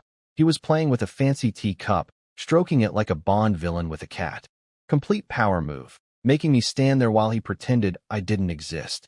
The silence stretched. Even Chen looked uncomfortable. Finally, Zhang Ji raised his little triangle eyes. "You're Ling Chuan?" "Yes, sir." "I hear you killed Muerza with 1 arrow?" "Yes, sir." "And the entire New Year's Eve battle strategy was yours?" "Yes, sir." Quite the young hero, he smiled. The kind of smile that makes you check if your wallet is still there. Going from common soldier to company commander in a few days, that's almost unheard of in the entire Northern Command. Just doing my duty to the Empire, sir. Then the smile vanished. Like someone flipped a switch from fake friendly to actual predator. Too bad you killed Lu Wu. He may have been useless, but he was my wife's brother. And for that, you owe me a life. The room temperature dropped about 20 degrees. Chen tensed. I could feel him mentally reaching for his sword. Zhang Ji knew. Or at least, he thought he knew. The question was, how much did he actually have? I kept my face perfectly neutral. "Sir, I'm confused. Squad leader Lu Wu died fighting enemy scouts. How could I have killed him? Then explain why everyone else died and you survived." "Because I'm good at fighting, sir." No hesitation. "No, I got lucky. No nervous fidgeting. Just cold, matter-of-fact confidence." I could see it threw him off. He'd expected guilt, stammering, the usual tells of a scared teenager. His eye twitched. Then he played his card. "Bring him in," a guard walked in with. "Wuda." "Oh, wonderful." Wuda, the guy whose leg I'd stabbed with a dagger, the only member of our squad who wasn't on that patrol because he was still recovering from MY attack. The one survivor who knew the full backstory. I could immediately see what had happened in Wuda's brain. He'd been lying in bed that night when he heard the news. Everyone who went on patrol was dead except Ling Chuan. And his little hamster wheel started spinning. He knew Lu Wu had planned to kill me on that patrol. He knew about the conflict over Su Li. He knew about the beatings and the grudge. And somehow, the only person who walked out alive was the target? Wuda had connected the dots. And then he'd gone running to big brother Zhang Ji. The chess pieces were all on the board now. Zhang Ji had motive, a witness, and political power. I had the truth on my side. But in this world, truth without power was just a nice story people told at your funeral. Time to find out which was stronger, a bureaucrat's connections, or a special forces king's ability to talk his way out of absolutely anything. Wuda stood there looking like a man who'd rather be literally anywhere else. A battlefield, a latrine, the bottom of a well. Anywhere but between me and a vindictive bureaucrat with a grudge. Here's what had happened in Wuda's tiny brain. He'd been lying in bed nursing the leg wound I gave him, heard that everyone on the patrol died except me, and started doing math. He knew Lu Wu planned to murder me during that patrol. He knew about the whole steal Ling Chuan's wife scheme. He knew we'd been fighting. And somehow, magically, the assassination target was the only survivor? His theory: we encountered the enemy scouts, killed them together, and then I backstabbed Lu Wu's squad while they were weakened. Classic opportunistic murder. He was actually pretty close. Except he had the order backwards. I killed Lu Wu first, then fought the scouts solo. But points for creative reasoning, I guess. Zhang Ji turned to Wu Da. Tell me everything. How did Lu Wu really die? Wu Da looked at me, looked at Chun, looked at Zhang Ji. His brain was basically a ping-pong ball bouncing between fear of Ling Chuan and fear of this scary bureaucrat. Zhang Ji sweetened the deal. Don't worry. I'm here. Nobody can touch you. Tell the truth, and I'll credit you with a meritorious report. So Wu Da spilled everything. The conflict over Su Li, Lu Wu's plan to kill me during patrol, my sudden transformation from pushover to killing machine, his suspicion that I'd murdered them and blamed the enemy. He even theorized I might have found some kind of ancient martial arts manual, like a character in a novel, because how else could someone change so drastically overnight? If only you knew, buddy. The truth is weirder than any novel.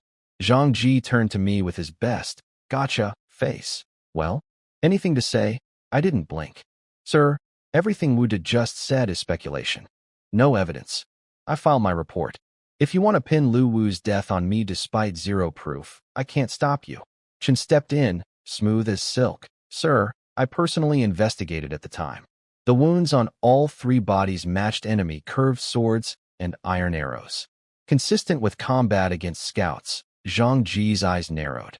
You know that covering for someone who killed a fellow soldier is a capital offense, right? Even for a captain? I'm aware, sir. And every word I said is true. They stared at each other.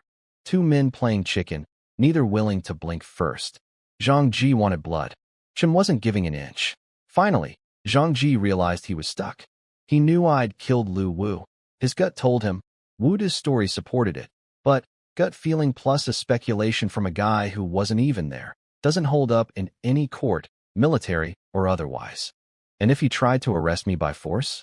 He was in Chen's fortress, surrounded by Chen's soldiers, who'd just won a historic victory largely because of me. Picking a fight here would be like poking a beehive while standing in a swimming pool of honey. Bad strategy. So he pivoted. The man was a bureaucrat. After all, they always have a plan B. Wu Da, you said Ling Chuan injured you previously? Yes, sir. Wu Da yanked up his pants to show his still-healing leg wound. The one from my dagger. The one I'd completely forgotten about because it happened approximately 17 crises ago. Ling Chuan, you wounded a fellow soldier. Do you plead guilty? Now here's where I did something that surprised everyone, including Chun, who almost swallowed his tongue. Guilty, sir. Zhang Ji actually froze. His whole strategy was to get me arguing, get me defensive, get me explaining the context, which would inevitably lead back to Su Li, which would raise questions about her identity, which could unravel everything. By pleading guilty immediately, I cut off every avenue of investigation. No context. No backstory. No, well, I stabbed him because Lu Wu sent 3 men to kidnap my wife. Just, yep, did it. My bad. Chen understood instantly. He'd been about to explain the circumstances, but he caught my play. Su Li's identity as a disgraced general's daughter was a bomb we could not let this weasel discover. Zhang Ji recovered and handed down his sentence. 10 strikes with the military rod. 10 silver taels compensation to Wu Da. And your battle rewards are cut in half. Accepted, sir. Half my rewards. Half. For killing an enemy general, designing the battle that wiped out 1,000 troops, and saving the entire fortress. Cut in half because some pencil pusher was mad about his useless brother-in-law. Zhang Ji stood up to leave, pausing next to me to whisper, You dodged a bullet today, boy. But this isn't over. Pray I don't find evidence. Then he swept out with his bodyguards, leaving behind the faint smell of expensive tea and bureaucratic malice. Wu Da was terrified. His big protector had just walked out the door, and he was now standing alone in a room with the guy he'd just tried to get executed. His remaining leg was shaking so hard, it was practically dancing. I walked up to him. He flinched like I was about to rip his head off. I smiled. Relax. I'm not petty. I'll have someone bring you the 10 taels. You can go. He vanished so fast he left a Wu Da-shaped dust cloud. I think he set a speed record for a man with a wounded leg. Chen came back from seeing Zhang Ji off and collapsed into his chair. That was too close. I was terrified you'd lose your cool. I was fine. You were the one sweating bullets. Of course I was. If the truth came out, my head rolls too. He glared at me, then softened. You pleaded guilty to protect Su Li's identity, didn't you? I nodded. Zhang Ji was fishing. Any explanation of why I stabbed Wu De would lead to why Lu Wu sent men after Su Li, which would lead to who Su Li really was, which would lead to a political nightmare that could get us all killed. 10 rod strikes and lost silver was a bargain compared to that. Chin slapped my shoulder. You've got heart and brains. I didn't pick wrong. That afternoon, the official rewards arrived. The Empire had a dedicated military merit office that delivered payment directly to soldiers, specifically designed to prevent officers from stealing their subordinates' bonuses. A nice system. In theory. In practice, guys like Lu Wu had been robbing people blind for years, and nobody cared. Every soldier at Wolf Beacon got at least 10 silver taels. The dead soldiers' shares would be sent to their families. It was a well-designed system from the Empire's golden age, still technically functioning, just leaky, like a beautiful ship with 100 holes, slowly sinking while everyone pretended it was fine. My share, after Zhang Ji's vindictive 50% haircut, was still decent. But every coin that was missing reminded me of a simple truth about this world. It doesn't matter how many enemies you kill or how many battles you win. If the wrong bureaucrat doesn't like you, your achievements get shaved down like a sheep in spring. Note to self, eventually, I need to be the one sitting in that chair, not the one standing in front of it. 2,000 taels of silver. That was my reward for killing an enemy general, masterminding a battle that annihilated 1,000 elite troops, sniping an enemy captain at 300 steps in a blizzard, and saving the entire fortress. For context, killing Muerzo alone should have earned me 3,000 taels, a promotion to captain, and command of 1,000 men. Add the New Year's Eve battle and killing Tai Lo, I should have been looking at a regional command position. Instead, I got company commander, a rank I already had, and pocket change. Zhang Ji had gutted my rewards like a fish. The man couldn't prove I killed his brother-in-law, so he did the next best thing. He robbed me through paperwork. The most dangerous weapon in any bureaucracy isn't a sword. It's a pen held by a petty man. But you know what? I wasn't mad. Because 2,000 taels was still more money than anyone at Wolf Beacon had ever seen at once. And I had plans for it. First stop, the fabric shop. Give me the best stuff you've got. The owner practically levitated with excitement. Commander Ling, shopping with the missus? I just got some premium silk brocade from the capital. He rolled out 4 bolts of gorgeous fabric. I couldn't tell the difference between expensive cloth and regular cloth. In my previous life, I wore military uniforms and gym clothes. But I could tell by Su Li's eyes going wide that this was the good stuff. Daughter of a general knows her textiles. Darling, maybe we should look at other shops, she said, already calculating prices in her head. My wife, beautiful, brilliant, and incapable of spending money without guilt. The shop owner panicked. Ma'am, nobody else in this town carries material like this. And honestly, I've had these sitting unsold for months. I'll give you wholesale price. I saw Su Li's fingers lingering on the red silk. Decision made. We'll take all of it. All? Su Li and the shopkeeper said in perfect unison, wearing identical shocked faces. It was like watching a comedy duo who didn't know they were performing. Yep. How many outfits can you make from 4 bolts? The owner didn't even need an abacus. 1 outfit each from every bolt, plus leftover fabric. 35 taels total with labor. Done. And make the red ones into wedding clothes first. We're getting married in 3 days. A wedding. I'm definitely coming for free drinks. I slapped down 20 taels in official silver and watched Su Li's face cycle through. That's so much money, too. But it's for our wedding, too. I'm so happy I might cry. The full emotional circuit in about 4 seconds. Oh, and save me the scraps, Su Li told the shopkeeper. Outside, I asked what she needed scraps for. She turned pink. 4 undergarments. And maybe baby clothes. And little shoes. 4 later, my heart did a backflip. Wait, are you? It's been 1 day, she squeaked, face now approximately the color of the wedding silk. I don't know yet. Next stop, jewelry. A pair of jade bracelets and a gold hairpin. In my previous life, I'd always thought expensive gifts were overrated. Turns out, buying beautiful things for someone you actually love hits completely different. Every tael spent felt like an investment in happiness. Su Li suggested buying red paper for wedding decorations, paper-cut designs, door banners, the works. Then she asked the practical question. How many people are we inviting? Our little courtyard can't fit many. We're doing it at the military camp. Open invitation. Everyone comes. Everyone? That's 500 soldiers plus townspeople. Do you know how much? 2,000 taels, remember? And a wedding only happens once in a lifetime. I want to share it with everybody. Suli stopped walking, turned to me with a very serious expression. What did you just say? 2,000 taels? After that, wedding. Happens once. In a lifetime? Pa. Don't say that. She waved her hands frantically, genuinely distressed. You're going to become a great general someday. You'll need to take concubines. How can you say you'll only marry once? In this world, powerful men were expected to collect wives like trading cards. A man with only one wife was considered either poor, unlucky, or controlled by a jealous woman. I'm not taking concubines, I said without even thinking. But people will say I'm selfish and possessive. I stopped, held her shoulders, and looked straight into her eyes. Suli, listen to me. One lifetime, one woman, you. My heart only has room for one person, and that seat is permanently taken. She trembled, tears spilling again. Happy tears this time. The kind that come when someone promises you something so pure you almost can't believe it's real. Meeting you is the greatest blessing of my entire life, she whispered. Stop crying, silly. It's New Year's. Tears are bad luck. That afternoon, I personally walked through the entire camp inviting everyone to the wedding. Free food, free drinks, absolutely no gifts allowed. The response was overwhelming. Every soldier, every townsperson, everyone wanted to celebrate. I wasn't just that kid anymore. I was the guy who killed their nightmare, saved their fortress, and was now throwing the biggest party Wolf Beacon had ever seen. Then Chen summoned me.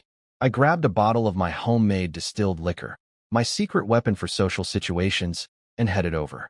He got straight to business. Draw out that 5 elements formation. Every detail. We're training the entire garrison. No secrets held back. I drew the full array, individual positions, weapon assignments, role responsibilities. Then I went further. Variant formations, how to adapt when conditions changed, and how multiple 5-man units could link together into larger combined formations. Squad-level tactics scaling up to company-level maneuvers. Chun stared at the papers, covered in dense annotations, arrows, diagrams, and I could see his brain trying to process what he was looking at. This wasn't just a clever trick I'd pulled in a training exercise. This was an entire combat doctrine. A complete system for transforming average soldiers into coordinated killing machines. A system refined over centuries of warfare from a world 2,000 years more advanced than his. His hands were shaking slightly when he set the papers down, not from fear, from the realization that the teenager sitting across from him had just handed him something that could change the entire military balance of the northern border. And I hadn't even shown him the good stuff yet. Chen had been secretly studying my 5 elements formation on his own for days, thinking he'd cracked about 80% of it. Then I started explaining the actual depth of the system and watched his confidence crumble like a sandcastle in a tsunami. If we train everyone properly, he said, practically vibrating with excitement, our soldiers could have at least a 50% chance of beating the enemy in 5-on-5 combat. I shook my head. Not 50. 80. 80. Let me ask you something, I said, leaning forward. Why do you think we lose to the enemy 1-on-1?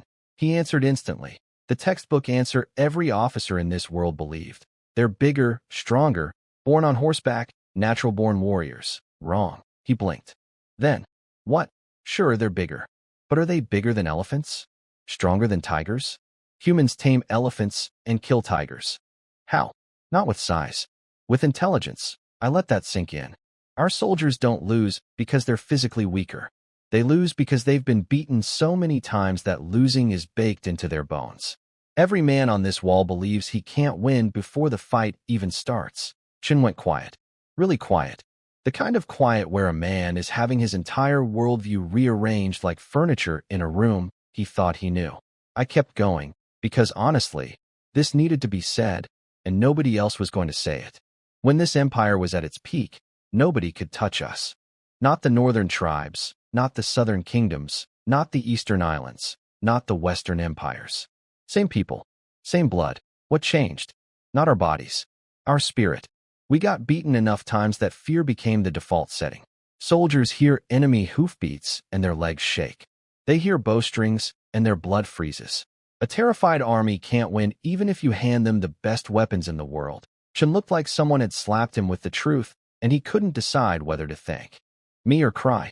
He'd been making excuses for years. They're just bigger. They're natural warriors. Comfortable lies to avoid the ugly reality that his men had forgotten how to believe in themselves. So how do we win? He asked, voice cracking. A decent army needs strong bodies, sharp weapons, and solid armor.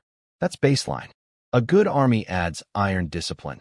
Every order followed instantly, no exceptions, from the general down to the lowest soldier. I paused. But an unbeatable army? That needs something beyond all of that. Chen stared at me like a man dying of thirst watching someone pour water. Throughout history, every legendary military force that swept across battlefields, that won battles outnumbered 10-1, they all shared one thing. Unstoppable momentum. Absolute confidence. The willingness to die without hesitation. I looked him straight in the eyes. Strategy is chess. Every move final. No takebacks. When the blade points forward, even the heavens go silent. A truly invincible army isn't unbeatable because nobody can defeat them. They're unbeatable because nobody dares to try. I let the word hang in the air. That is military soul, military soul. 2 words. Chen sat there like he'd been struck by lightning. His tea went cold. His brain went haywire. Everything he'd read in 10 years of military textbooks had just been outclassed by a teenager's 30-second speech. I could see the gears turning. He was already imagining what Wolf Beacon could become. Not just a defensive outpost clinging to survival, but a force. Something the enemy would learn to fear instead of mock. He wanted to hand me his entire command right then. I could see it in his eyes. But he knew I wouldn't take it, and more importantly, he knew I was destined for something bigger than a 500-man border fort. Wolf Beacon was my starting line, not my finish line. Tell me, he said, grabbing my hands like a man proposing. Where do we start? I laughed. Sir, I came here to invite you to my wedding. And you're trying to turn me into your personal drill sergeant. Help me train the troops, and I'll give you 10 taels as a wedding gift. I opened my mouth to refuse, but 10 taels. The man knew my weakness, not greed. I just genuinely couldn't say no to someone who'd stuck his neck out for me multiple times. Chen had saved my life, protected Su Li, covered up a murder, and faced down a hostile bureaucrat for me. This was the least I could do. So I laid out the whole program, my previous life's military training system, adapted for medieval soldiers who'd never heard of push-ups. Physical conditioning, formation drills, discipline protocols, mental toughness exercises. I scaled everything down because if I gave them the actual Special Forces regimen, they'd be dead by lunchtime. This is a gradual process, I warned. You won't see results in 3 or 5 days. But if you commit, truly commit, no shortcuts, no exceptions, within 3 months, every single soldier will be transformed. We talked until almost midnight. Chenze brought snacks and half a jug of that leftover 10-mile fragrance wine, the stuff Chao Zheng had bought for his treason dinner. I recognized it immediately. Sir, you're from a noble family. Serving leftover wine from a traitor's party? Isn't that a little embarrassing? He waved me off. Be grateful. Anyone else wouldn't even get this. I pulled out my secret weapon, the bottle of distilled liquor I'd made yesterday. Set it on the table. Keep your leftovers. Try something I made myself. You made wine? He looked at me like I'd just claimed I could breathe underwater. What nonsense. I popped the cork. The aroma hit him like a freight train made of flowers and happiness. His nostrils flared. His eyes went wide. His entire skeptical attitude evaporated in approximately 0.3 seconds. What? I asked that smell. He snatched the bottle, poured himself a huge bowl, and then just stared at it. Crystal clear, transparent as spring water. He'd never seen alcohol that wasn't cloudy or murky. In his entire life, every drink he'd ever had looked like muddy puddle water compared to this. Is this just water? Drink it and find out. He was about to taste the first distilled spirit in this world's history. A liquor so far beyond anything that existed here that it might as well have been bottled magic. I sat back and waited for the show. Because watching people try hard liquor for the first time, that never gets old. Chun grabbed the bowl and took a massive gulp before I could stop him. What followed was the most beautiful thing I've ever witnessed. His eyes bulged. His face turned the color of a tomato having a panic attack. He started coughing so violently I thought he might actually launch a lung across the room. What the? Did you put chili peppers in this?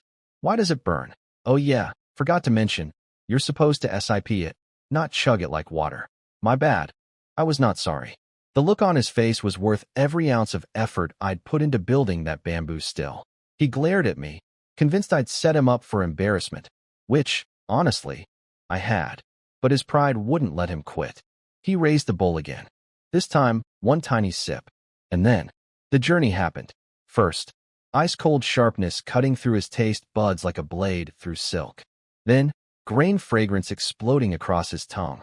Then, a wave of heat rolling through his mouth like lava deciding to take a casual stroll. Then, the swallow, a fire dragon diving from throat to stomach, announcing its arrival with authority. And finally, after the burn faded, this deep, mellow, complex aftertaste that made everything he'd ever drunk before taste like dishwater. His expression went from shock to confusion to, am I dying, to pure, unfiltered bliss. The man looked drunk on the experience, not just the alcohol. What? What? I asked this. Where did you get this? I told you. I made it. Myself. In my backyard. Yesterday. In any other situation, he wouldn't believe me. But by now, I'd given him a superweapon made from sticks, a battle formation from the future, miracle medicine, and a military philosophy that made his 10 years of textbooks look like children's scribbles. At this point, if I told him I could make rain fall upward, he'd probably just nod and ask for details.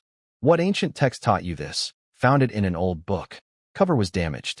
Couldn't read the title, my go-to excuse. The magical mystery book with no name, no author, and conveniently no way to verify. I'd used this excuse so many times it was basically my catchphrase. You're hiding things from me, Chin said, squinting. Then he laughed. I'm starting to think you're not even from this world. I froze. My blood went cold. My hand tightened on my cup. Did he know? Had he figured out? But he was grinning. Just a joke. A throwaway comment. He had absolutely no idea how close to the truth he'd landed. Like someone casually saying, what if the earth was round, in a world where nobody knew it was? I changed the subject immediately. Suli told me you're from a noble family.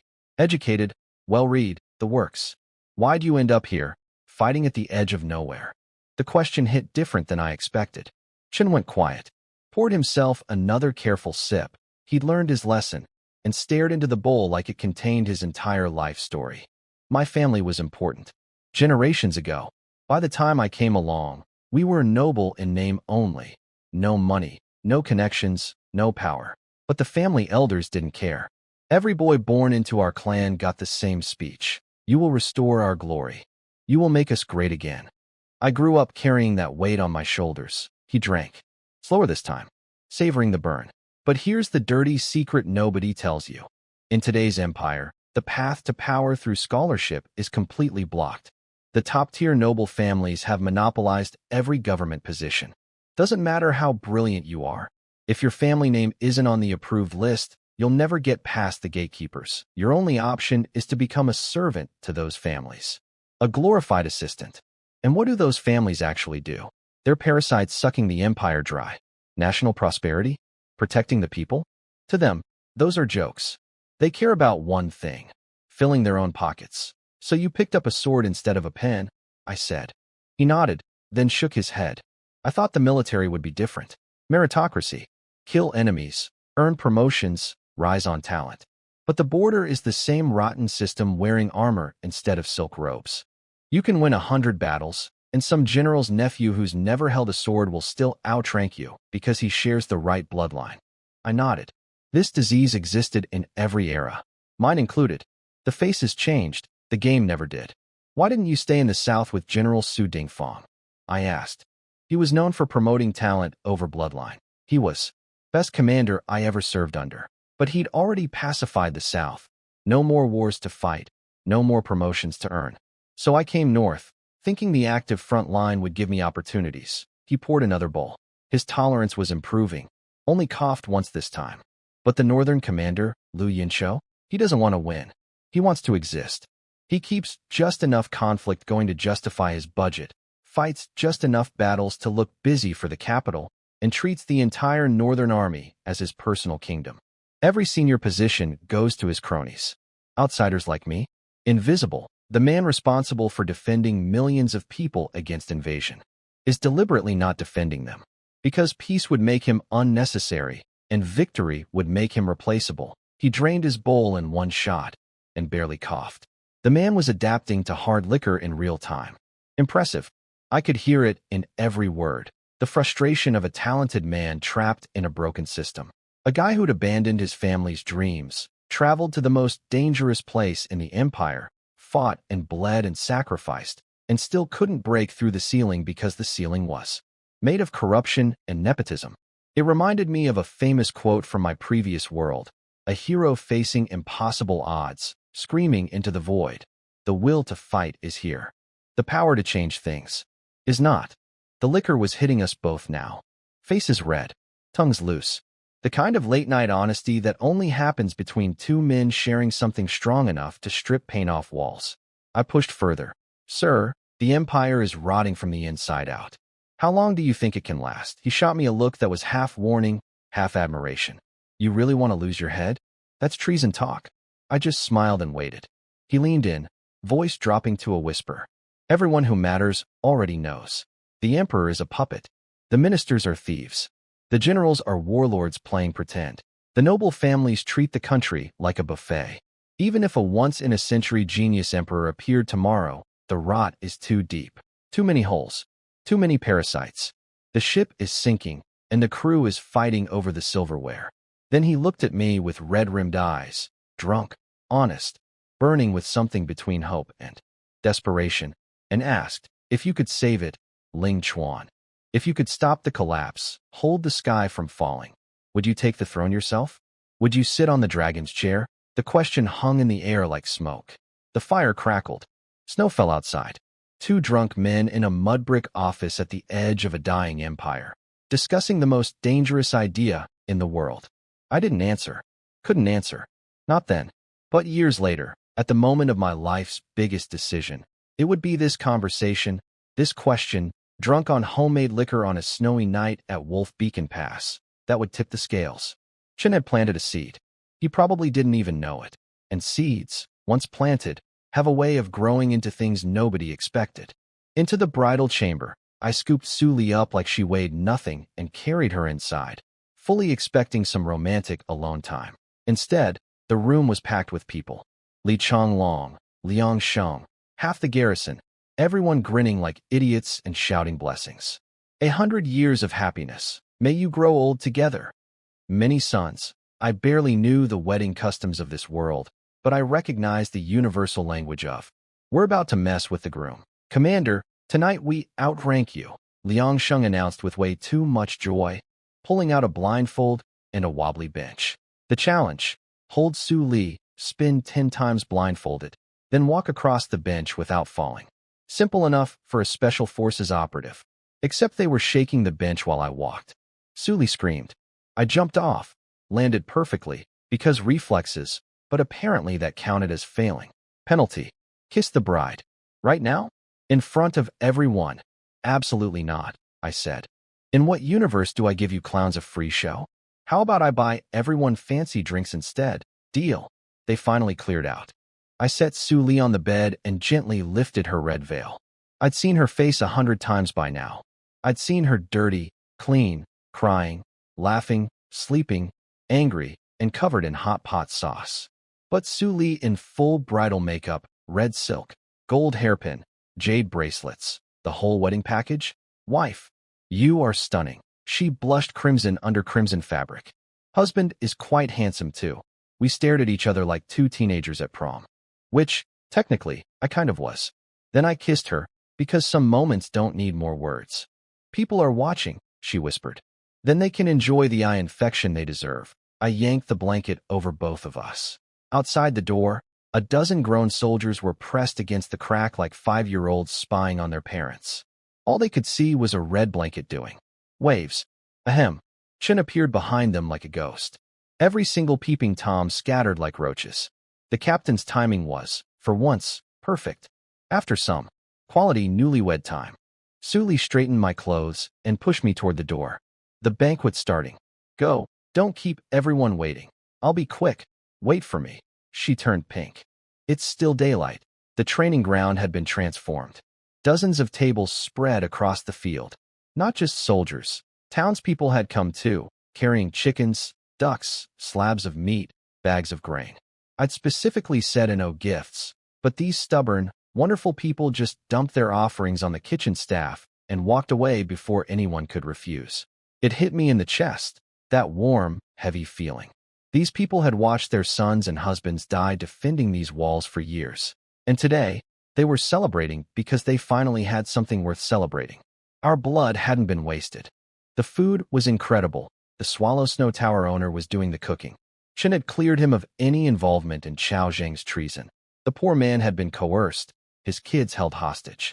He'd actually helped us by secretly telling Li Chonglong the layout of the back courtyard before the ambush. Good guy, great chef. But the real star of the show wasn't the food. Everyone settled down, I called out. Before we eat, we drink. Yu Sheng placed 1 jug of my homemade distilled liquor on each table. About 5 pounds per table. Roughly 1 bowl per person. The crowd looked at the modest jugs with visible disappointment. The food was lavish. Whole fish from Washing Armor Lake. Roast duck. The works. But 5 pounds of wine for a table of soldiers? That's a spit. Is this 10 Mile Fragrance? Someone guessed hopefully. Nah, those jugs have brand labels. These are plain rice wine containers. Commander Xiong, never one for subtlety, bellowed. Brother Ling. 5 pounds per table?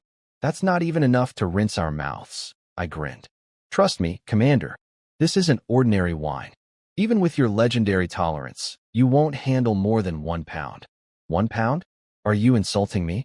I could drink 5 pounds without breathing. Really? Because Captain Chun had 8 ounces the other night and passed out without knowing what hit him. Every head swiveled toward Chun. His face went dark as a thundercloud. I just told 500 people that their fearless captain got knocked out by less than a pound of my homebrew. He was going to kill me later. But to his credit, he backed me up. The wine is unusual. 1 bowl per person. No more. That's an order. Confused murmuring everywhere. These men drank rice wine like water. Entire jugs at a sitting. Being told 1 bowl was their limit was like telling a fish it could only swim for 5 minutes. Then I spotted a head of white hair in the crowd. Old Yang the blacksmith, trying to look casual while his eyes were laser-locked on the wine jugs. Yang Shifu, I thought you said you preferred quiet solitude. The old man's throat bobbed. He wasn't even pretending. He'd tasted my distilled liquor from the bottle I'd gifted him, and he'd clearly walked through a blizzard to get more. What? You think I'll eat you out of house and home? He grumbled. Eat all you want. But at your age, maybe skip the drinking. Skip the... I came here specifically for the alcohol, you ungrateful brat. Everyone was about to discover what distilled spirits tasted like for the first time.